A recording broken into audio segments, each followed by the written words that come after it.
Testing. I hear you, Dean. Okay, awesome. Thank you. My headset disconnected for a minute. Wanted to make sure.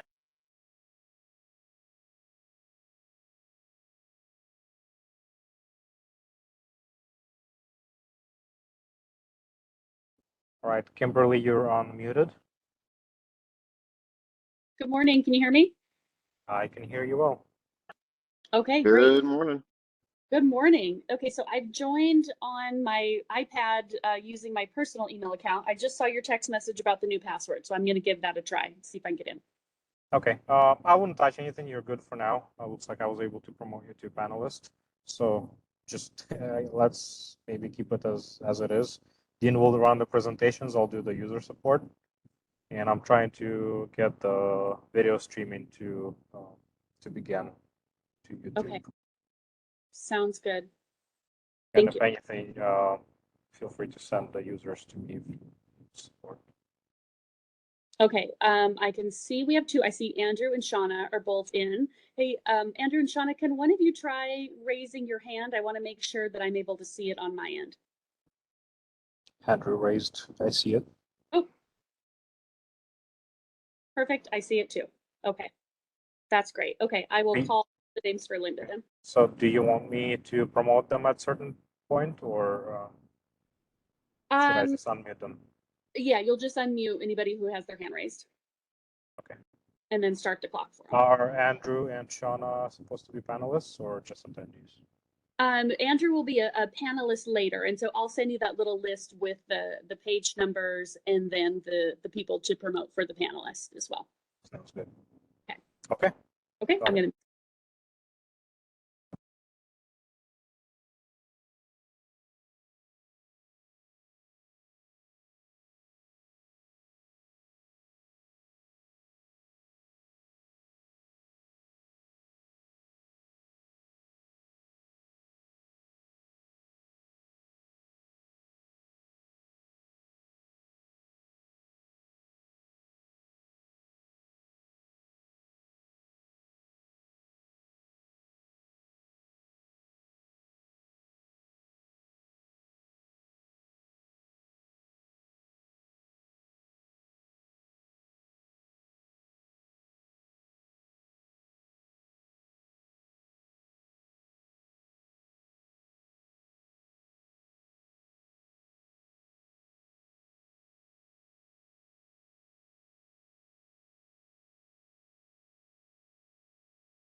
Good morning, Yar. Good morning, Linda. Kim was having some technical issues in the morning. I was helping her, so I'm going to do, Dean and I will run the presentations and some moderation, and Kim will be just a voice in the panelist. And did you get my text that I will text you to your phone when I want to start the meeting? Yes, of course. No, I didn't get that, but Let me- yeah, let's. Let me make sure I've got the right address. You're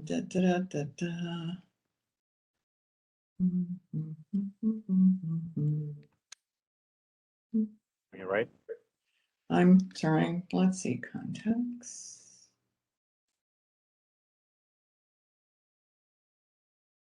Okay, should I send it to 503-208-4512? I think I sent it to Yeah. I should send it to the 503 one. Mhm. Okay, I think I sent it to a 971. So let me. Well, actually, I got that too. So okay. Oh, you got yeah. that. Feel free to just text to that one. Again. Okay, the 971 I can. Okay, great. Okay. Okay, so let's see. And are you familiar with how Kim So we calls got on the people? so we got people raising their hands. Yeah. Okay. Dean will run the timer, and I'll unmute and mute. Okay, super duper. We're all set then. So let me make sure everybody's here that's supposed to be here.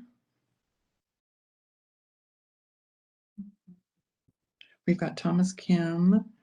We've got Kathy Laverne. I'm still waiting to see Keith.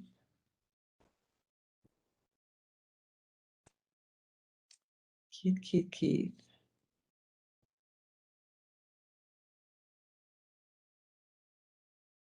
Keith and Ozzy are still not logged in. So we'll wait a few minutes to get them.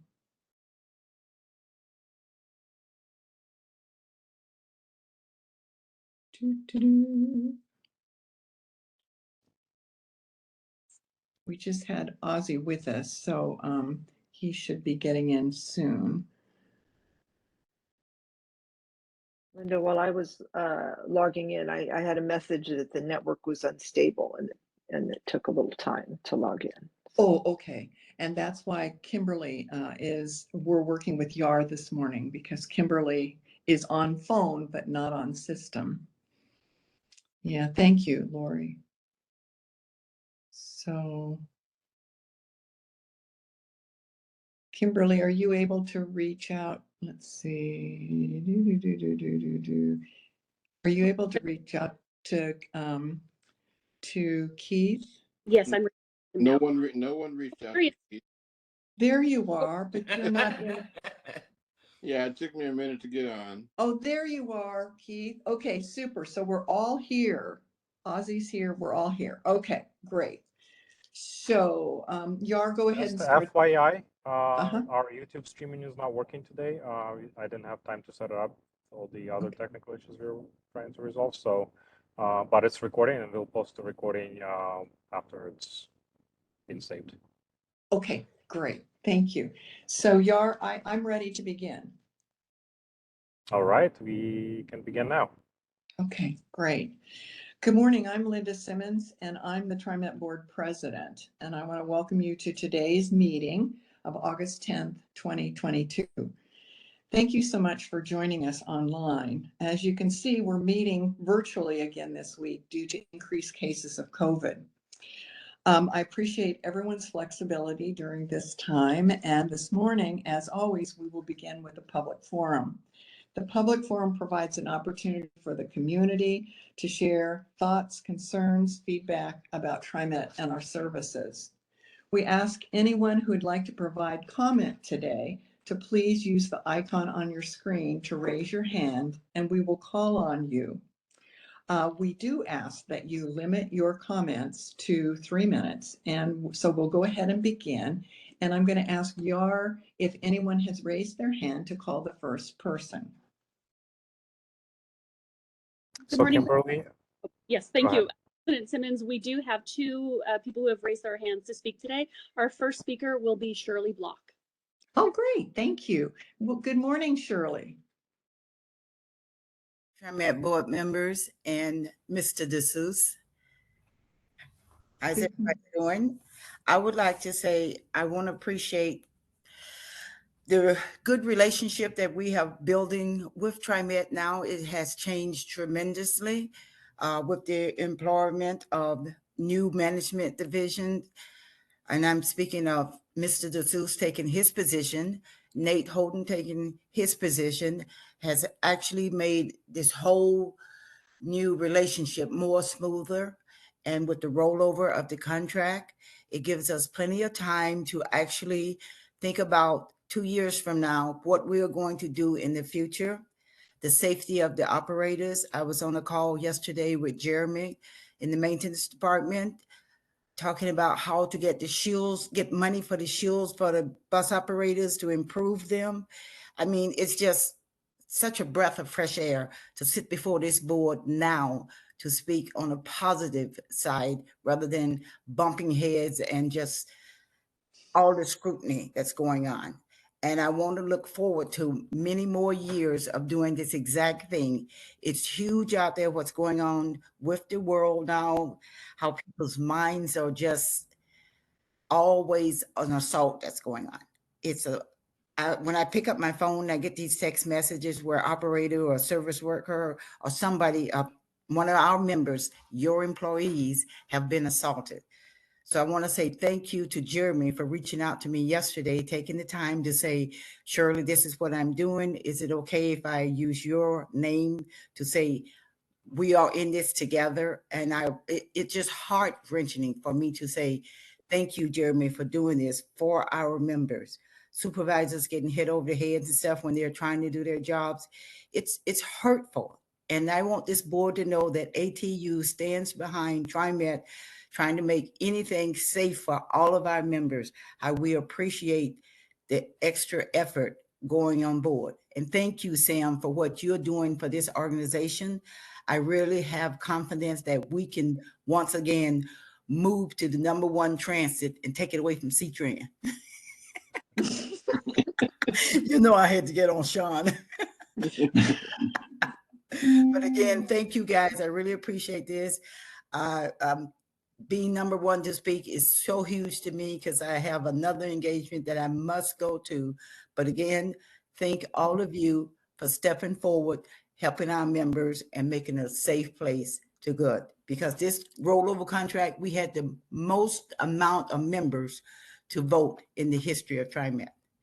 Thank you all. Appreciate it. Thank you so much, Shirley. You have a blessed day. The next person to speak, Kimberly. Speaker today is Lee Helfand. Good morning, Lee. My name is Lee Helfand. I use they, them pronouns, and I am the campaign and programs director with Opal and also with Bus Riders Unite. So good morning to the board and General Manager DeSue, and Shirley, it's always good to hear from you as well. First, I'll say that I was just kind of reviewing the survey that went out about the transportation improvement plan, and I was just looking at how many resources are going to the zero emission bus program.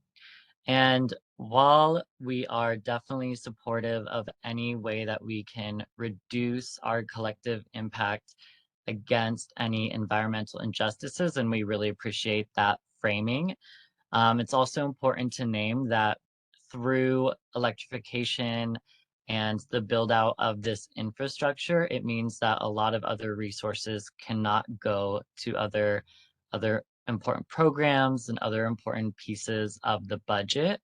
So I know that this is currently out in the community to get feedback, and I know folks have weighed in. I would definitely encourage that this conversation continue to just show up in our different committees. I think obviously safety is a huge issue in our communities and on transit, for example. I would love to see more of this funding actually going towards something like the safety response team, which I think, although we have, you know, some concerns about, some critiques of, it's also been an important step forward. And I want to thank everyone who's been involved in that important work so far. And also, I think it would be really important to have more funding go towards access for folks with disabilities and elderly folks. When we look at kind of the picture of this breakdown, it seems like this is a huge chunk of money that is being spent on what I believe is being called a pilot program. So if it's truly a pilot, I would just encourage that we actually treat it as such and make sure that we can build it out in a more phased approach over time rather than devoting a large sum of resources initially in the way that it looks broken down here.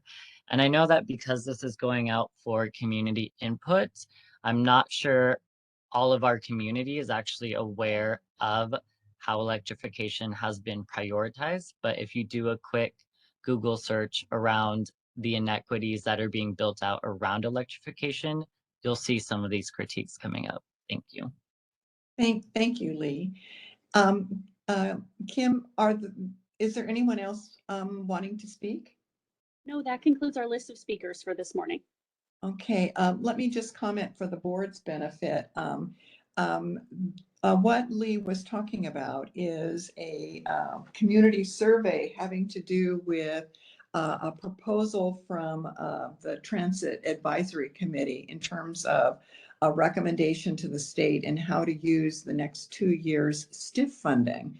And I'll ask Tom Mills to make sure that all the board get the link to that survey so that we can provide it to our various constituents and get their input before the committee makes their final recommendation to the board, and the board then acts in December on the allocation of the next 2 years of STIF funding.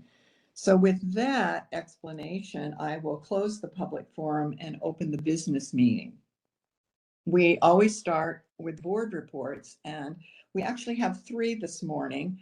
The first one is with Vice President Lori Irish Bauman, who's going to provide us with an update on the Finance and Audit Committee. Director Bauman.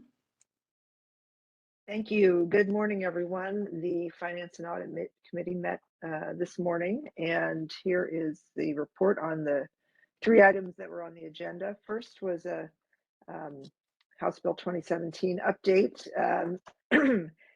This is, as you just heard, that TriMet is now updating the Public Transportation Improvement Plan on how to spend $183 million in HB 2017 funding over the next 2 years. We are at the public outreach stage, and there is a survey that's about to go out.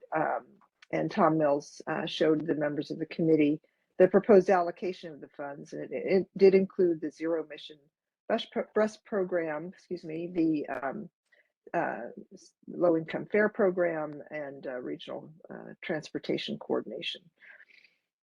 The second item on the agenda was Nancy Young Oliver described to us a budget transfer resolution that the board will consider at its next meeting.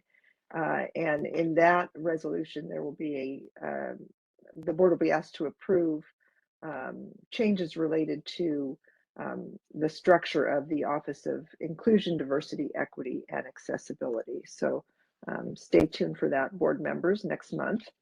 And the final item on the agenda was a discussion of the our October board fair strategy session. We reviewed a proposed agenda for that meeting and discussed what our goals will be and what the board hopes to accomplish. And again, that meeting will be in October, and that's the report. Happy to answer questions. Thank you, Director Bauman. Do any board members have any questions? Seeing none, I will then move on to Director Kim, who will provide an update today on the Metro Policy Advisory Committee. Thank you. Good morning, everyone. At the July meeting, there were 2 briefings for MPAC. First, we heard another in a series of presentations on the factors of homelessness in the and Metro's supportive housing services measure. This update focused on understanding factors that would lead someone to lose housing and prevention strategies. We also heard from Metro, Multnomah County, and Self Enhancement Inc. Prevention strategies underway in the region. AMPEC members will continue to receive regular updates on the factors of homelessness and have the opportunity to consider to provide feedback on strategies and addressing it in our region. And the second, we also had a discussion on some congestion pricing policy updates that are currently underway with Metro and ODOT. First is an update to the congestion pricing policy within the Regional Transportation Plan, known as the RTP. Metro reviewed the draft RTP policy language with AMPEC, and concurrently with the 2023 RTP update process, ODOT has proposed amendment to the Oregon Highway Plan, which would update the plan's toll policies. So this policy update will inform toll rate setting for ODOT tolling projects. ODOT also shared proposed options from the low-income toll report for income eligibility, types of benefits, ways to design an inclusive program. And TriMet has been actively working with Metro and ODOT to provide feedback on language and priorities for these policy updates as well. And that concludes my July meeting update from MPAC. Thank you. Thank you, Director Kim. Does anyone have any questions or comments? Seeing none. So our next and last update will be from Director Lewis, who's going to provide us with information about her recent attendance at the APTA Transit Board Members Seminar. Director Lewis. Thank you, Director, President Simmons. On July 30th, I had the great honor of attending APTA's Transit Board Members and Board Administrators Seminar in Salt Lake City. There was about 300 in attendance. It was kind of fun to be around other board member colleagues. It was, even if there were administrators, all of the seminars were board members, so anyone that was not a board member had to leave. So it was kind of nice. We had our own space there. I was one of 3 key speakers on the second day on lessons learned and best practices in addressing public safety within our transit agency. In my presentation, I took a few minutes to share an overview of the work from the original Blue Ribbon Transit Public Safety Advisory Committee from 2020 and provided a current overview as to where we are today with our Reimagining Public Safety Advisory Committee. I focused on 4 areas in my own presentation. One was our reinvestment of $1.8 million into the 24 initiatives, which you have seen many times, which I highlighted briefly. 2, I focused on the voices at our table, our community members of the advisory committee. 3, our transparency of our writers and the progress of our public safety committee work on its webpage. That's dedicated to all the work that we do monthly, our minutes, etc. And then 4, a breakdown, which that was kind of the pride piece, of all of our teams that are present throughout our transit system, the safety response team, security response team, transit police, security officers, etc. So this particular seminar had a huge, it was was second to the largest turnout for the seminars. Lots of discussion questions, especially on the value of our advisory teams and how we are measuring their success in our system. It was really clear kind of after to APTA and many of the other presenters that public safety and community partnerships were one of the 5 top hot topics that were addressed. So there was public safety, community partnerships. Everyone's having issues with recruiting and training staff. There was a couple of seminars on that. Recruiting and training board members, big topics. Keeping up with transit technology. Of course, DEI and the board composition, and then finally, huge. This was number one, the general manager, CEO, and evaluations. Wait on now. That was big. Dinner conversations, it continued on around, and I was put on the spot to weigh in. Well, the room got silent when I was asked, what's best, armed officers or unarmed officers on transit? Since I have a law enforcement, I handled it like a pro, saying both are needed, but you do need the team. Then, of course, there was the question on mental health only teams. It was really clear all the agencies are having the same issues that we have on light rail and at their stations. But the majority of the other transit agencies throughout the United States leave it to the police to resolve any issues, and feedback is it's making it worse. Teams and community resources are the way to go.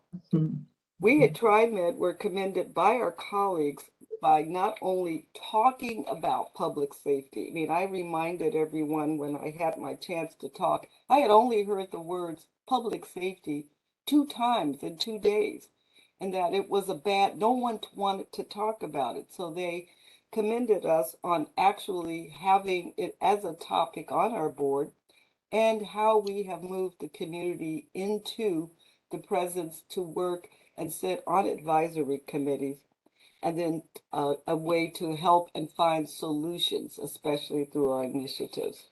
I want to thank Marissa and Amparo and of course John for all the great work on those last minute getting my slides put together. And after walking back in time and reviewing all of the work since 2020, it was impressive. And I represented our work with much pride. Thank you to the general manager and to our board president for the opportunity to attend. And I left a lot of seeds so that we can host a big workshop as a board on public safety and one of the ways to be successful. Just a quick side note, all the transit agency board members were, of course, toting all the good things. I do need swag because you were able to have a table. So we need board member go to conference kits so that we can lay out who we are. And so that was a feedback that I wanted to share, and thank you. Oh, thank you, Director Lewis, and thank you so much for attending and representing the agency and the board. It sounds like it was a very meaningful experience, not only for us as an agency, but for the other agencies that were in attendance. Does anyone want to make a comment or a question? Director Gonzalez? Thank you, President Simmons.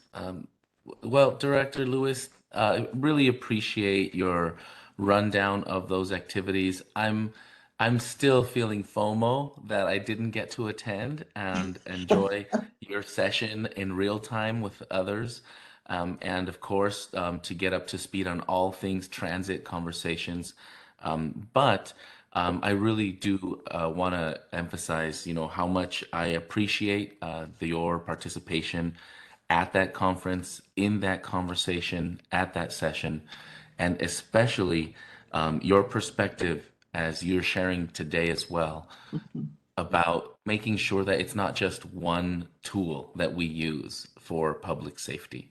I simply wanted to take the opportunity to echo that to board staff and public, how public safety is something that at the end of the day, we own completely and entirely for one another.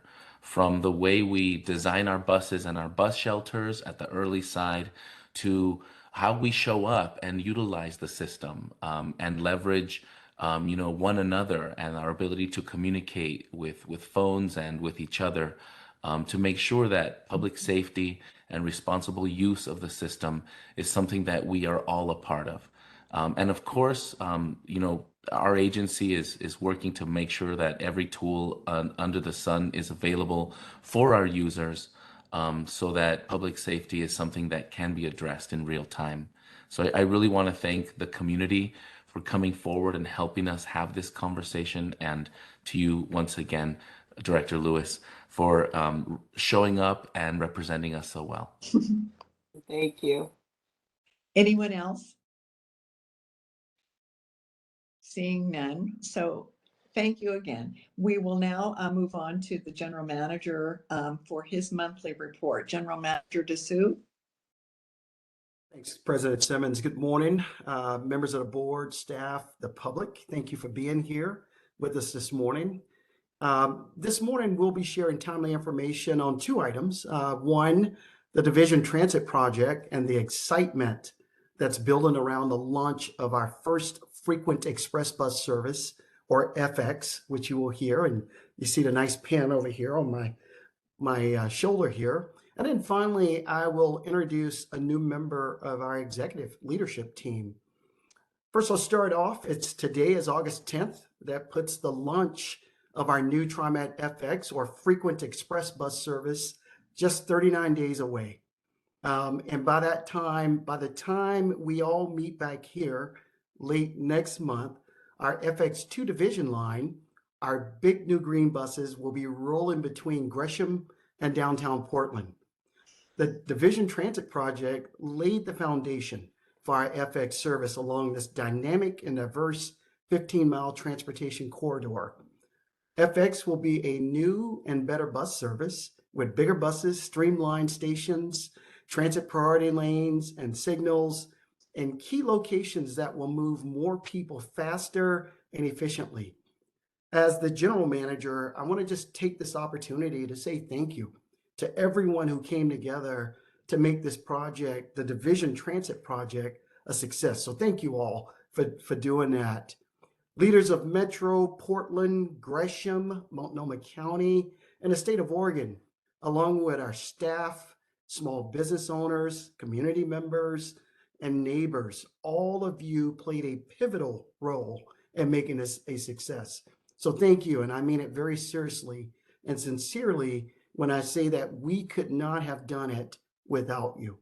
You know, earlier on, I said it takes a village, and it really does to do that. We also like to thank the Federal Transit Administration, which dedicated $87.4 million, approximately half of the cost of the project, to bring a new form of high-capacity rapid transit to our region. TriMet also thanks our construction partner, Raymore Construction, in making history with the Division Transit Project. They worked through adversities like COVID-19 pandemic that no one could have expected.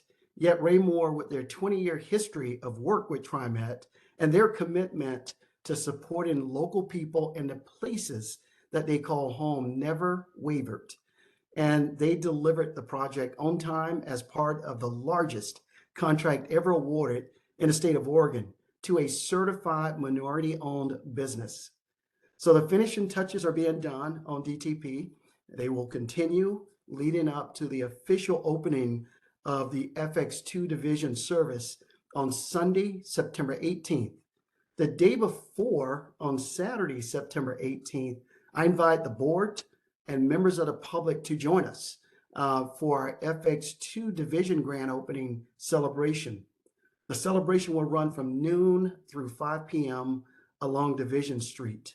And we will be hosting family-friendly festivals at 3 sites along the route to celebrate commerce, culture, and diversity of the Division Street corridor. Each festival will feature local cuisine, live entertainment, and a giant paint by the numbers mural. Those who visit at least 2 of the 3 locations can earn prizes. And we also will be providing free rides along the route on our new 60-foot green FX buses during the celebration on September 17th. It will be fun, an amazing time, and we just want to acknowledge the launch of what will be a revolutionary type of better bus service for our region. We will be sharing more details about the grand opening celebration in the coming weeks, so people can find more information at trimet.org/FX. And I really hope to see you all there at the celebration. Now I want to just make an important staff announcement. I've invited the board to join me in congratulating Nancy Young Oliver, who has been named the Executive Director of Finance and Administrative Services, or CFO. She has been with TriMet for more than 7 years, serving as the Director of Budgets and Grants, and she has overseen TriMet's annual financial planning and budget development, including our TriMet's $1.9 billion fiscal year budget for 2023. And I'm just really thrilled to have Nancy join our executive leadership team, and want to just say congratulations, Nancy. And then finally, President Simmons and board, I just want to speak to ATU Shirley Block's comments. First of all, I just want to thank her for getting on and talking with us. She is in Detroit now with bereavement for her sister today. And I want to just thank her for taking time out of her busy schedule to address the board.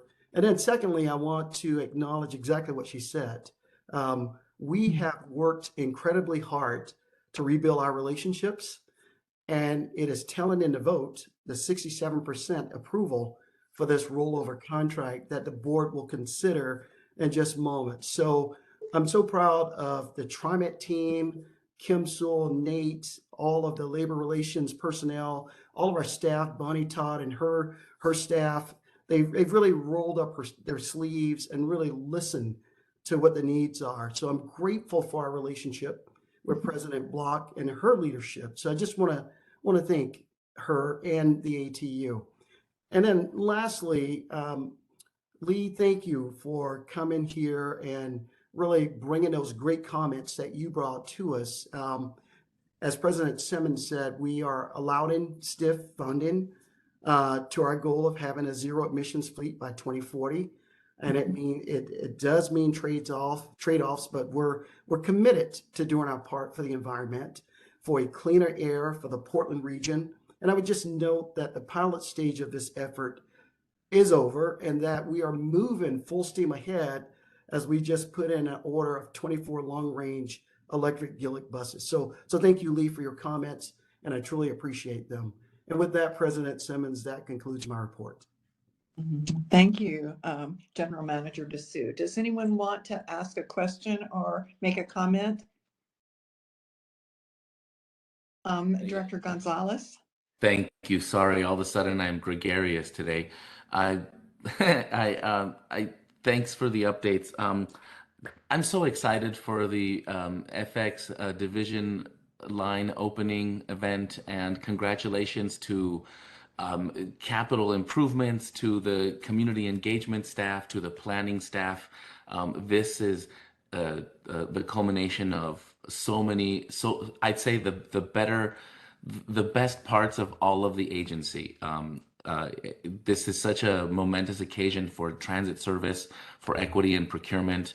I encourage everyone in the community to check out this line, get on those buses, and come to the opening. As a sort of golden ribbon to the entire thing, I want to just throw out kudos to the staff that has put together this event, and for incorporating community art into it, because at a time like this, there's nothing like paint by the numbers mural to actually bring folks outside and make something that's going to beautify the corridor and that little piece of the city with the community's direct involvement. Art is such a powerful tool for this, and I'm just so glad you are harnessing that powerful tool for our community. So way to go, home run on all fronts. Thank you. Director Way? Thank you, President Simmons. Sam, thank you so much for just your leadership and your work. We had coffee a couple weeks ago in downtown Milwaukee at a local coffee shop to just touch base on all the exciting updates and work that you're doing. And so, the ATU stuff, the Division Transit Project, it's just amazing just how far along you've really taken our agency. So I just want to thank you for that. And I know it was an hour-long meeting, but I think we went over a little bit over an hour just because we were chit-chatting, and I like to talk. I know Sam also likes to listen and talk as well. So it was just a really great meeting. And I think, and I just want to summarize, I think after that meeting, I was walking away and I was like, if there were 3 words right now to describe Sam, it would be compassionate, intentional, and courageous. And I think that's what you are. So thank you so much, Sam. I know it's just been a tough couple of years, COVID and everything happening. So thank you for sticking around and thank you for being the leader that we need for our region. Director Way, I appreciate that. And I just wanted to add on to her comment. At the same time that we were having our check-in with each other, we had a collision on the orange line with our train. So I had to walk away, take a couple of phone calls from various different staffs, from Bonnie Todd, from JC, and from others. So thank you. Thank you all very much. Seeing no other hands raised. Thank you, General Manager Dessou. I appreciate that update. So now we're going to go on to the consent agenda. The regular board meeting starts with the consent agenda, and items appearing on the consent agenda are considered routine and may be approved by one blanket motion. And this morning we have 2 items. The first is approving the minutes of our last meeting in July on the 27th, and a resolution directing the reading of all ordinance be by title only. Does anyone wish to request any items to be moved to the regular agenda, or are we ready to entertain a vote? A motion? Hearing none, is there a motion? I move the consent agenda. Thank you, Director Edwards. Is there a second? Second, Kim. Thank you, Director Kim. It's been moved and seconded. All in favor, please say aye. Aye. Aye. Aye. Aye. Aye. Any opposed? Any abstentions? Motion carries. Thank you. So now we go into our resolutions. And the first this morning, the board will consider resolution 22-08-46, authorizing the board president and general manager to execute an agreement extending the current working and wage agreement with Division 757 Amalgamated Transit Union, better known as ATU, for the next 2 years. Mr. General Manager, your comments, please. President Simmons, members of the board, it brings great pleasure for me to bring this first resolution that comes before you this morning. It's necessary for the execution of a 2-year extension of the contract and working wage agreement with the ATU 757. This agreement, which has been agreed upon by TriMet and the ATU and ratified by union membership, sets in motion 2 pay increases for our represented employees. If the board authorize this today, the first pay increase will be 7.5%. It will take effect on December 1st of this year, 2022. And then a second pay increase of 4%, which will begin on December 1st, 2023. All of the other terms of the working and wage agreements will remain until the contract terminates on December 1st, 2024. The cost of the wage increase is about $47 million. TriMet believes the extension agreement is fair and appropriate. This is especially in light of our current economic and labor market conditions and the challenges that we have faced recruiting and retaining frontline workers. So I am asking this morning for your approval and strongly recommend it. Thank you, Mr. Dessou. Is there a motion to approve the resolution? So moved. Director Edwards, thank you. Is there a second? Second, Kim. Thank you, Director Kim. It sounds like we have competition for the second, but thank you, Director Kim. It's been moved and seconded. So all in favor, please say aye.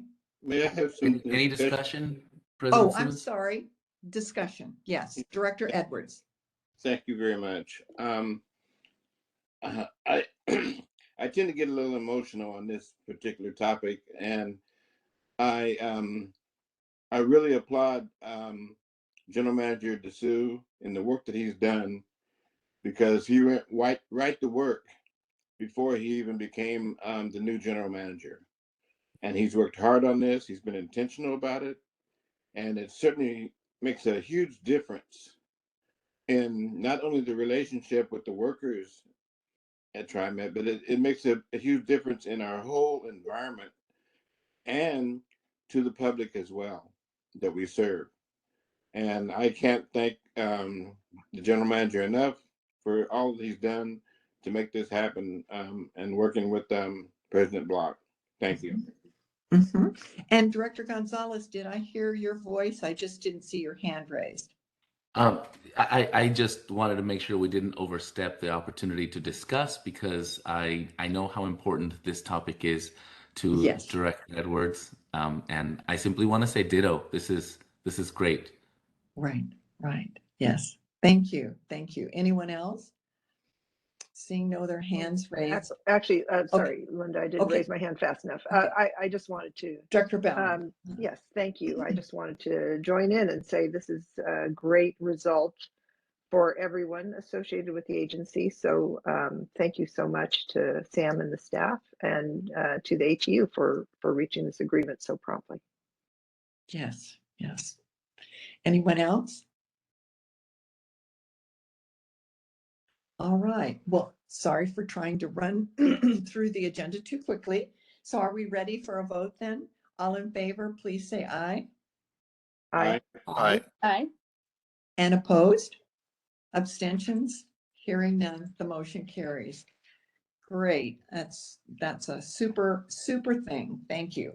The next resolution coming to the board is Resolution 22-08-47, appointing members of the 22-23 Advisory Committee and updating the Advisory Committee bylaws.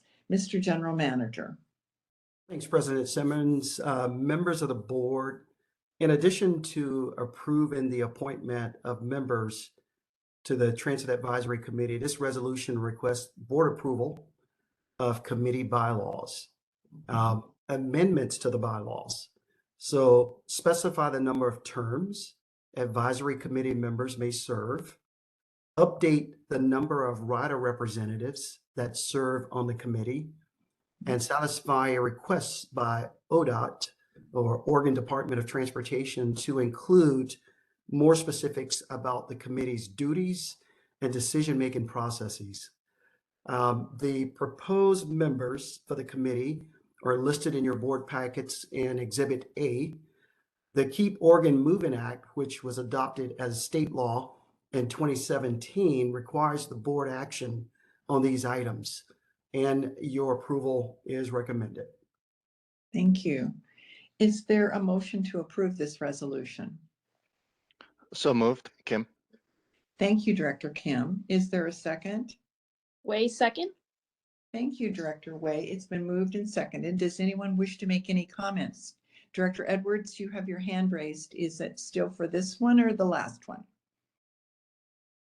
Oh, I'm sorry, it was for the last one, but I do have a comment. I think this is very important that we have the diversity on these committees, and certainly there's value in that. mhm. And I think staggered terms are certainly encouraged as well. So this is a good thing. Yeah. Thank you. And the comment I would make is appreciation to the staff and the committee chairs for hearing the feedback from the board at our June meeting, it was, and taking that into consideration in some of the amendments that they made to the bylaws, and also providing us with the background of the committee members that are being recommended for both reappointment and new appointments to the committee. Absolutely. So, Dr. Gonzalez, did you have any comments? I'm not a doctor. I did play one on television once, but thank you. Well, I'll make you a doctor, okay? By proxy. No, not much to add. President Simmons, really, I just echo the sentiment of, gratitude for clarity on this. I really look forward to the work of this body and Yeah. see what these voices, the new voices, can bring. Great. Well, thank you. So seeing no other comments or hands raised, so we will go ahead and vote. All in favor, please say aye. Aye. Aye. Aye. Any Aye. opposed? Any abstentions? The motion carries. So next this morning, we'll consider Resolution 22-08-48, authorizing a contract modification with Ortiz and Associates Incorporated for bus stop shelter and amenities maintenance and installation services. Mr. General Manager, your comments, please. Thanks, President Simmons, members of the board. This request for a contract modification has become necessary to address an unfortunate and unprecedented amount of vandalism occurring along our streets throughout the region.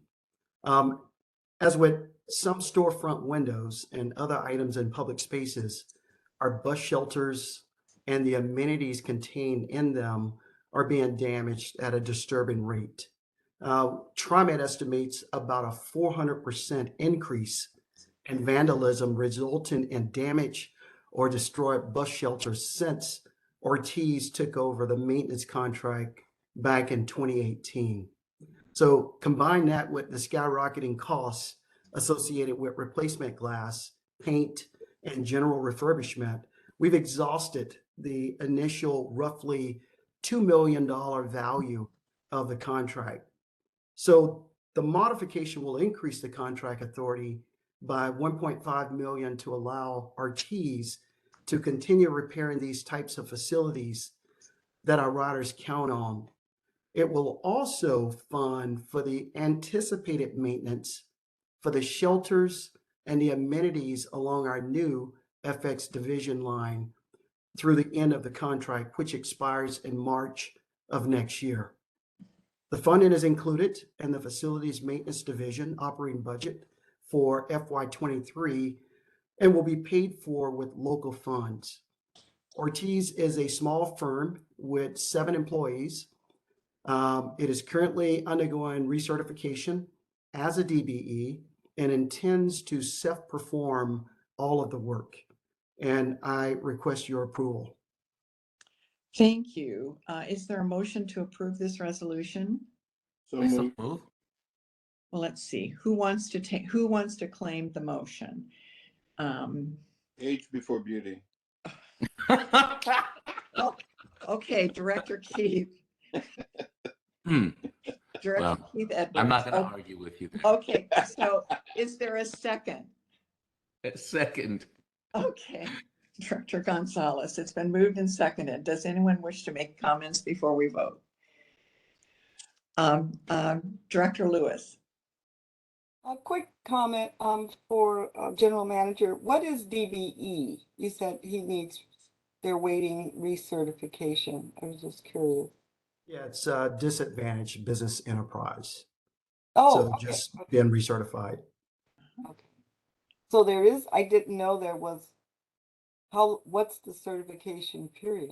I was just curious. Do you know? Let me bring Zach in. I was just curious. Our procurement guy, No. he'll be able to tell you exactly.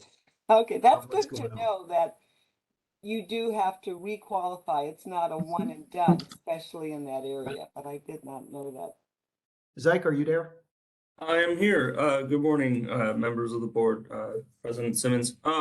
So I'm not exactly sure what the full, term is for the renewal period, but I do know that they have to renew from time to time based on, the size of their company and just to make sure that they're maintaining the the standards of the certifications that they maintain. The state of Oregon maintains the COBID website, which is the website where all the firms have to go to register for all, including disadvantaged business enterprise as well as minority-owned business enterprise, women's business enterprise, and service disabled veteran enterprise as well. So the state of Oregon maintains that in all of those certifications. Thank you. Director Edwards, you have your hand up. Yes, thank you. I, I guess my question centers around future, and because if this continues, it's going to escalate as far as the cost goes, and as well as the frequency of the damage as well. And is there anything that we can do or are pursuing in regards to trying to mitigate these this damage and hopefully bring it into check so that people aren't destroying their own property, basically? So Director Edwards, I'm definitely going to answer the question, but I'm going to have our expert, Karen Powell. That was my question to her and her leader as well about that. So Karen, are you there? I am, Mr. Dessou. Can you hear me? Yes. Thank you very much. And good morning, Board of Directors and President Simmons. And thank you for your question, Director Edwards. Yes, we have been feverishly pursuing alternate materials and solutions that will be more robust. It has been very challenging. There are a number of different products out there these days to address these conditions. However, few of them will work with our current shelter design. And so we did struggle quite a bit to identify products that would work within our current shelter structures, so to speak. And I'm very pleased to share that with the much appreciated support of our partners in procurement, we are implementing a pilot imminently for a product called Riot Glass. And as the name suggests, we hope that it will be much more robust. We're doing a pilot with 700 of the Riot Glass panels. And right now, staff's primary concern that we'll be monitoring are issues around etching on this glass, because it is, again, very resilient, but acid etching and the like will definitely compromise it. We are also pleased that we have now discovered a second option, which is called hammer glass, and we'll commence to work on trying to get a pilot going of that product as well, so that we can make our best possible decision moving forward. We did struggle with hammer glass because they are based in Europe, but I'm pleased to report that through the TriMet network, one of my colleagues was able to finally identify a US-based contact. So we're excited to move forward on that one as well. Wow. Thank you very much. Wow. Director Gonzalez? Thank you, President Simmons. Two things.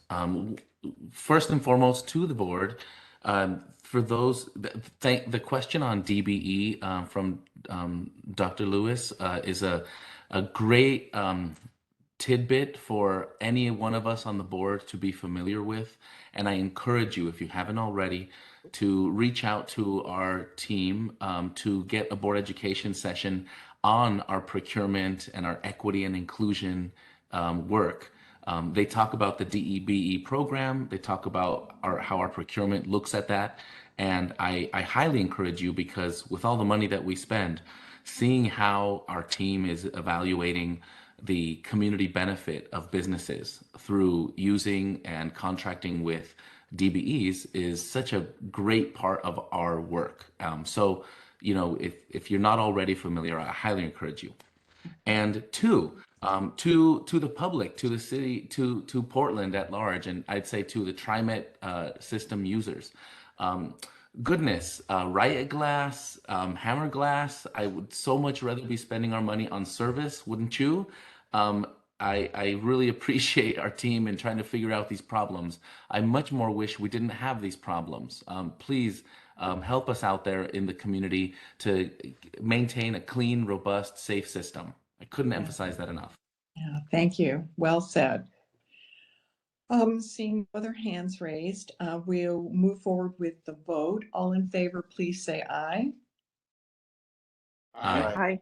Aye. Any opposition? Hearing none, motion carries.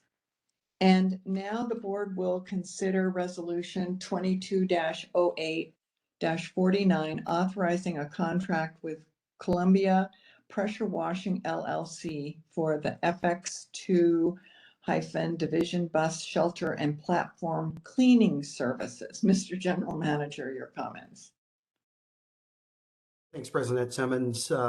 Members of the board, this resolution really seeks to address cleaning services for the bus stations on the FX2 division line. These are similar to our MAG stations with shelters, platforms, and other amenities that require a contractor for cleaning services. And we really plan to start with cleaning and pressure washing each bus stop on a weekly basis, but we may increase services based on the use of FX and the new stations. TriMet issued a RFP specific to cleaning the FX stations, and Columbia Pressure Washing LLC emerged as the highest qualified proposal. The proposed contract is for $1.03 million over a 5-year term. The amount is included in the Facilities Management Division's operating budget. On diversity, Columbia Pressure Washing is 100% minority, and more than 1/3 of the workforce is also female. Your approval of the resolution is recommended. Thank you. Is there a motion to approve the resolution? So moved, So Director. moved. Was that Director Way? Yes. All right. And is there a second? Second. Thank you, Director Edwards. It's been moved and seconded. Does anyone wish to make any comments before we vote? Seeing no hands raised, we'll move forward with the vote. All in favor, please say aye. Aye. Aye. Aye. Any opposed? Hearing none, the motion passes. I see that there's a question. Did this go to the contracting out committee? That came from somebody in the audience. So I don't know the answer to that. And possibly you can follow up with a communication directly to the staff at you could do board testimony at trimet.org to get the answer to that. All right, that motion has been passed. So now we're going to go to the next resolution. And the board in this case serves as the TriMet Contract Review Board. And so I now need to convene the TriMet Contract Review Board so we can consider Resolution 22-08-50. The resolution authorizes an exemption from the competitive bidding requirements for a contract for construction manager general contractor services for the Hollywood Transit Center process. Mr. General Manager, your comments, please. Thanks, President Simmons, members of the board. TriMet requests an exemption from low bidding for the CMGC services, construction management, general contracting services for the Hollywood Transit Center project. This will allow us to select a contractor using a best value practice, which provides for a greater consideration of factors other than price, including workforce diversity. Once identified, this contractor will be responsible for complex work around the Hollywood Transit Center.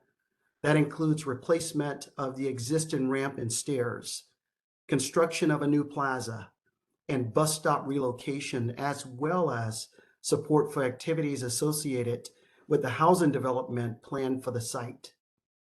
The project has reached a stage where TriMet is ready to procure the CMGC services to help ensure successful construction, and your approval of the resolution is recommended. Thank you. Is there a motion to approve the resolution? So moved. Thank you, Director Edwards. And is there a second? Second, Kim. Thank you, Director Kim. Does anyone wish to make any comments at this point? Seeing no hands raised, we will move forward. Yeah, Oh. sorry, I did. Okay, I didn't see your hand, Director Gonzalez. I'm sorry, I couldn't get to the button fast enough. Sorry, Okay, pardon me, okay. President Simmons. Okay. No, I just once again, to point out the power that procurement methods have to ensuring community benefit is considered when we're contracting. It's it's not a small impact that we have through the purchasing power that we exercise in our region. We have a major impact on the business activity, and the businesses we choose to work with have major impacts on that community benefit.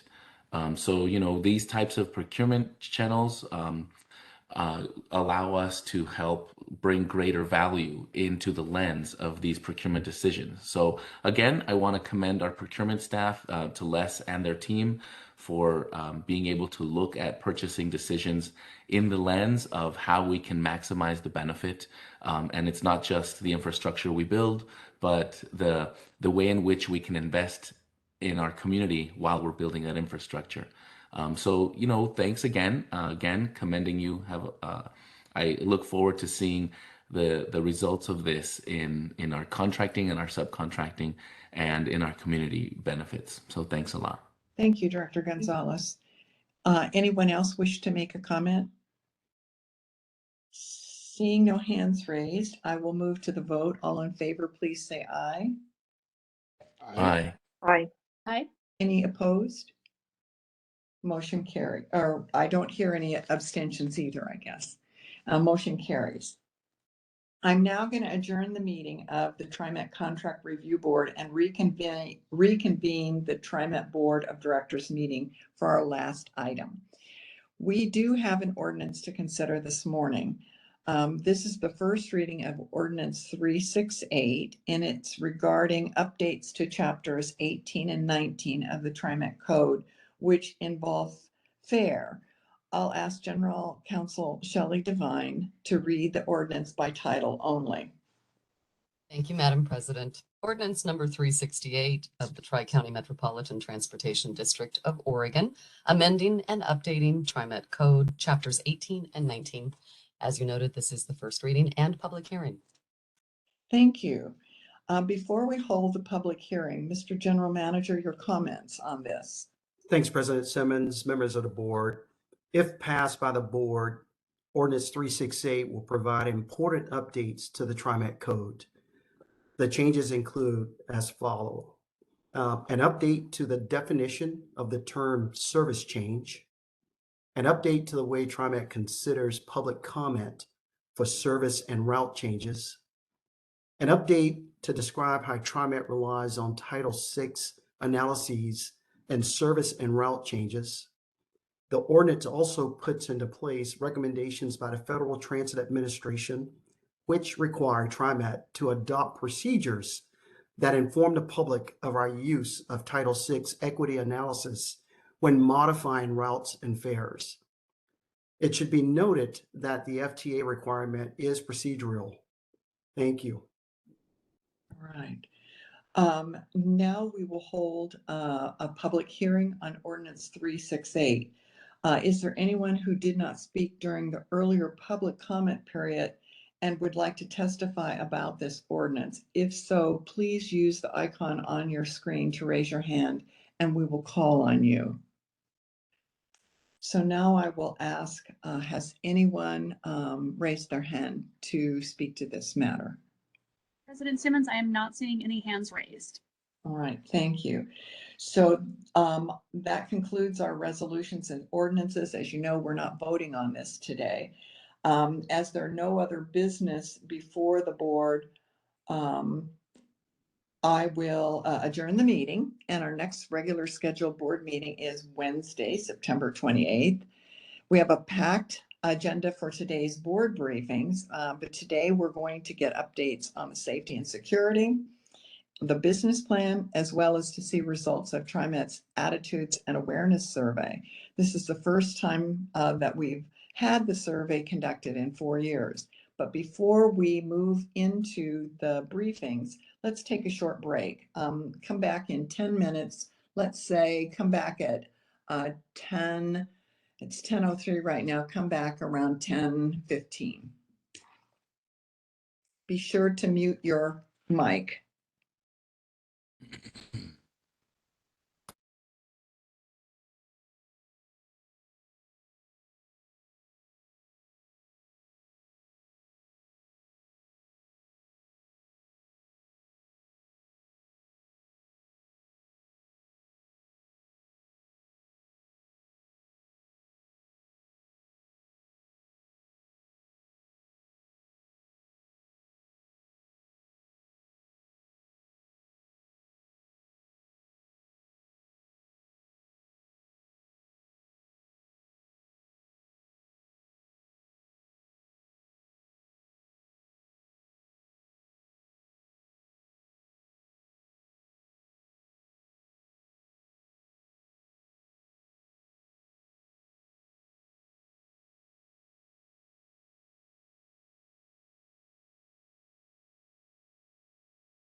It's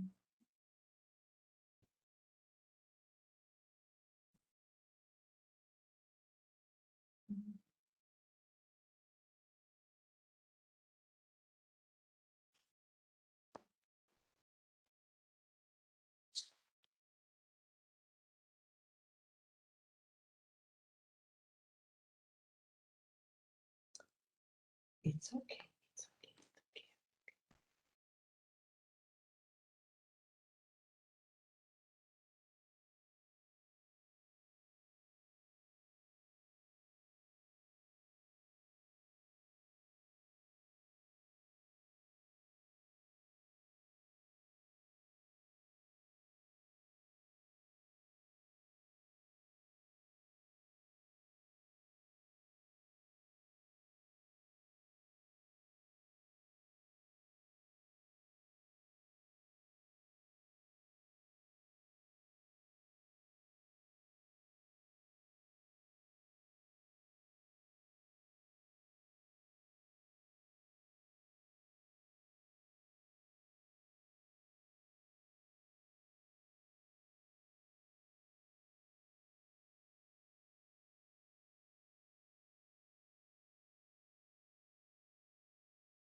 So is everyone back again?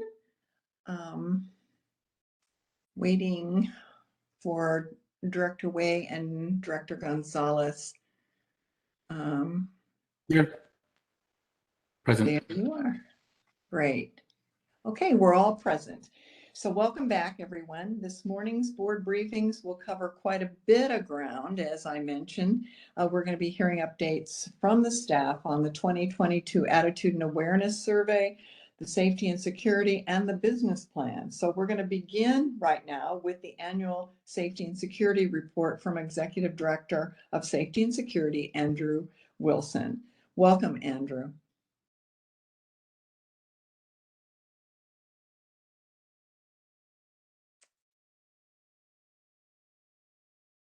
Let's assume Andrew Wilson is available. President Simmons, we are moving him into the meeting right now, so sorry for the delay.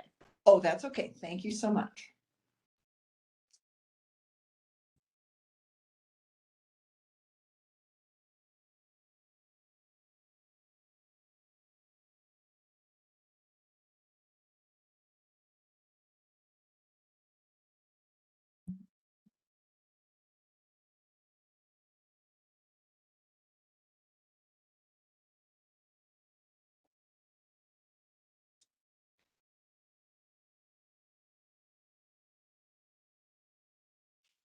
Andrew, welcome.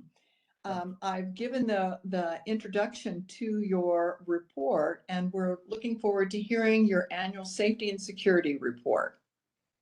Thank you, Director Simmons, and thank you to the TriMet board. Yeah, it looks like I've been promoted to speak, so I was sitting here waiting. I wanted to chomp at the bit and talk, but I couldn't get there, so they got me there now. So happy to be with you guys this morning. Appreciate being able to provide an update on some of the safety security highlights that we've engaged in. Just as a background, I'm Andrew Wilson. I started earlier this year in this position, and formerly I was with serving as a director of risk management at TriMet. So happy to be in this role, working with an amazing team, and I think we really are, as Dr. Lewis aptly shared with her APTA meeting a couple of weeks ago. I think we really are trend setting a bit. We also sent some security folks related to our program to a vulnerable communities summit last week in Denver, and are sharing some of the things that we're working on. So I'm excited to share those with you this morning. And I just really want to say I'm very thankful to work with Dr. Lewis. She has a very unique perspective in this space, and just has been a tremendous partner to work with. And it does sound like I owe her a bunch of swag. So Dr. Lewis, be prepared to be inundated with TriMet swag. It's coming your way. So I will say this morning as we get started, our agency, as well as the entire transit community, has been struggling with some difficult increases in security incidents and crime, as well as increasing drug use. There's some common themes that we check in with our partners on. We have a unique kind of approach, and I think it's the right approach here at TriMet that I'm going to share with you about how we're increasing presence on the system. And as Director Gonzalez shared earlier, increasing presence with the right tools. And it does require different aspects of presence on the system. So we'll get into that in a little bit. If we could go to the next slide, please. Just a brief agenda overview for you. You can see we're going to be talking about both sides of the house that report in through me, which is the safety and security sides of the house. We'll start with safety, and I'm going to give you guys some updates and highlights some things we're working on. And then we'll move into that security space and talk about reimagining public safety, different presence on the system, and some other items I think will be of interest as we kind of let you guys know what we're up to. Next slide, please. So you can see our organizational chart here. This is the org chart for safety, security, and environmental services, which I'll report up through my role. So we have a large team. We're going to start with the safety team, which is that portion on the right. So if we could go to the next slide, please. Safety. We're going to be talking about that first. If we could go to the next slide, and I'll show you that organizational chart for safety and environmental services. So that's what we're going to be focused on now. And we can go down to the next slide, which I'm going to talk to you guys about, which is the agency safety plan update. You may recall last year in December timeframe, you saw our annual update to the agency safety plan. We're working on that. We've actually sent this year's revision by the deadline of June 30th down to our state safety oversight partner, which is ODOT. They have time to review that and they will get it back to us, and then we will send it your way for adoption by the board. Just to kind of point out, this is our overarching safety document. Describes the various systems we use to manage our safety efforts here at TriMet. So if you haven't taken a look at it, give it a read. I think it's a very good document, which really kind of lays out how we're set up and how we accomplish safety here at TriMet. And just as an aside, in our safety plan, our accountable executive is Mr. Sam Dessou, and the chief safety officer is myself. So you should see that document coming your way by December. And we could go to the next slide, please. One of the things I wanted to share with you that is exciting on the safety side this year is we're implementing the safety management system process, which is actually an FTA standard for transit agencies now. Safety management systems is a process that's used to ensure safety risks and identified hazards are managed throughout the district. These things could be in elements like safety committees, hazard identification and assessment, inspections, auditing safety policies, etc. Those are elements that are used to produce a true safety culture. And you can see the safety pillars there in that little graphic are safety risk management, or safety management policies, safety risk management, safety assurance, and safety promotion. If you want more detail on that, happy to provide it. But just for your awareness, we are instituting SMS here at this agency per the FTA mandate. And we are establishing a leadership team we've actually already established it, which is made up of various leaders at our agency to help us implement SMS into 2023. Just for a brief overview of SMS, you might recall back in the 80s and 90s, we had a lot of airline crashes with a lot more frequency than we have now. FAA actually developed SMS to deal with some of that, and with tremendous success over a couple decades. And so now SMS is being cascaded down to transit operators like TriMet. So we're excited to bring this on board, and we're working in partnership with our state safety oversight members at ODOT to do that. So more on that to come. Next slide, please. One more safety element I wanted to let you guys know about is that we've actually applied for and received a safety research demonstration grant with the FTA to better understand how we can upgrade our grade crossings for pedestrians. This is on the light rail side. This is a really innovative approach that we had put forward, and obviously we're granted related to using video analytics software to identify human behaviors at area pedestrian grade crossings. And this grant has allowed us to really understand what mitigations we have out on the system that are working, and really prioritize where we're actually upgrading our pedestrian grade crossings.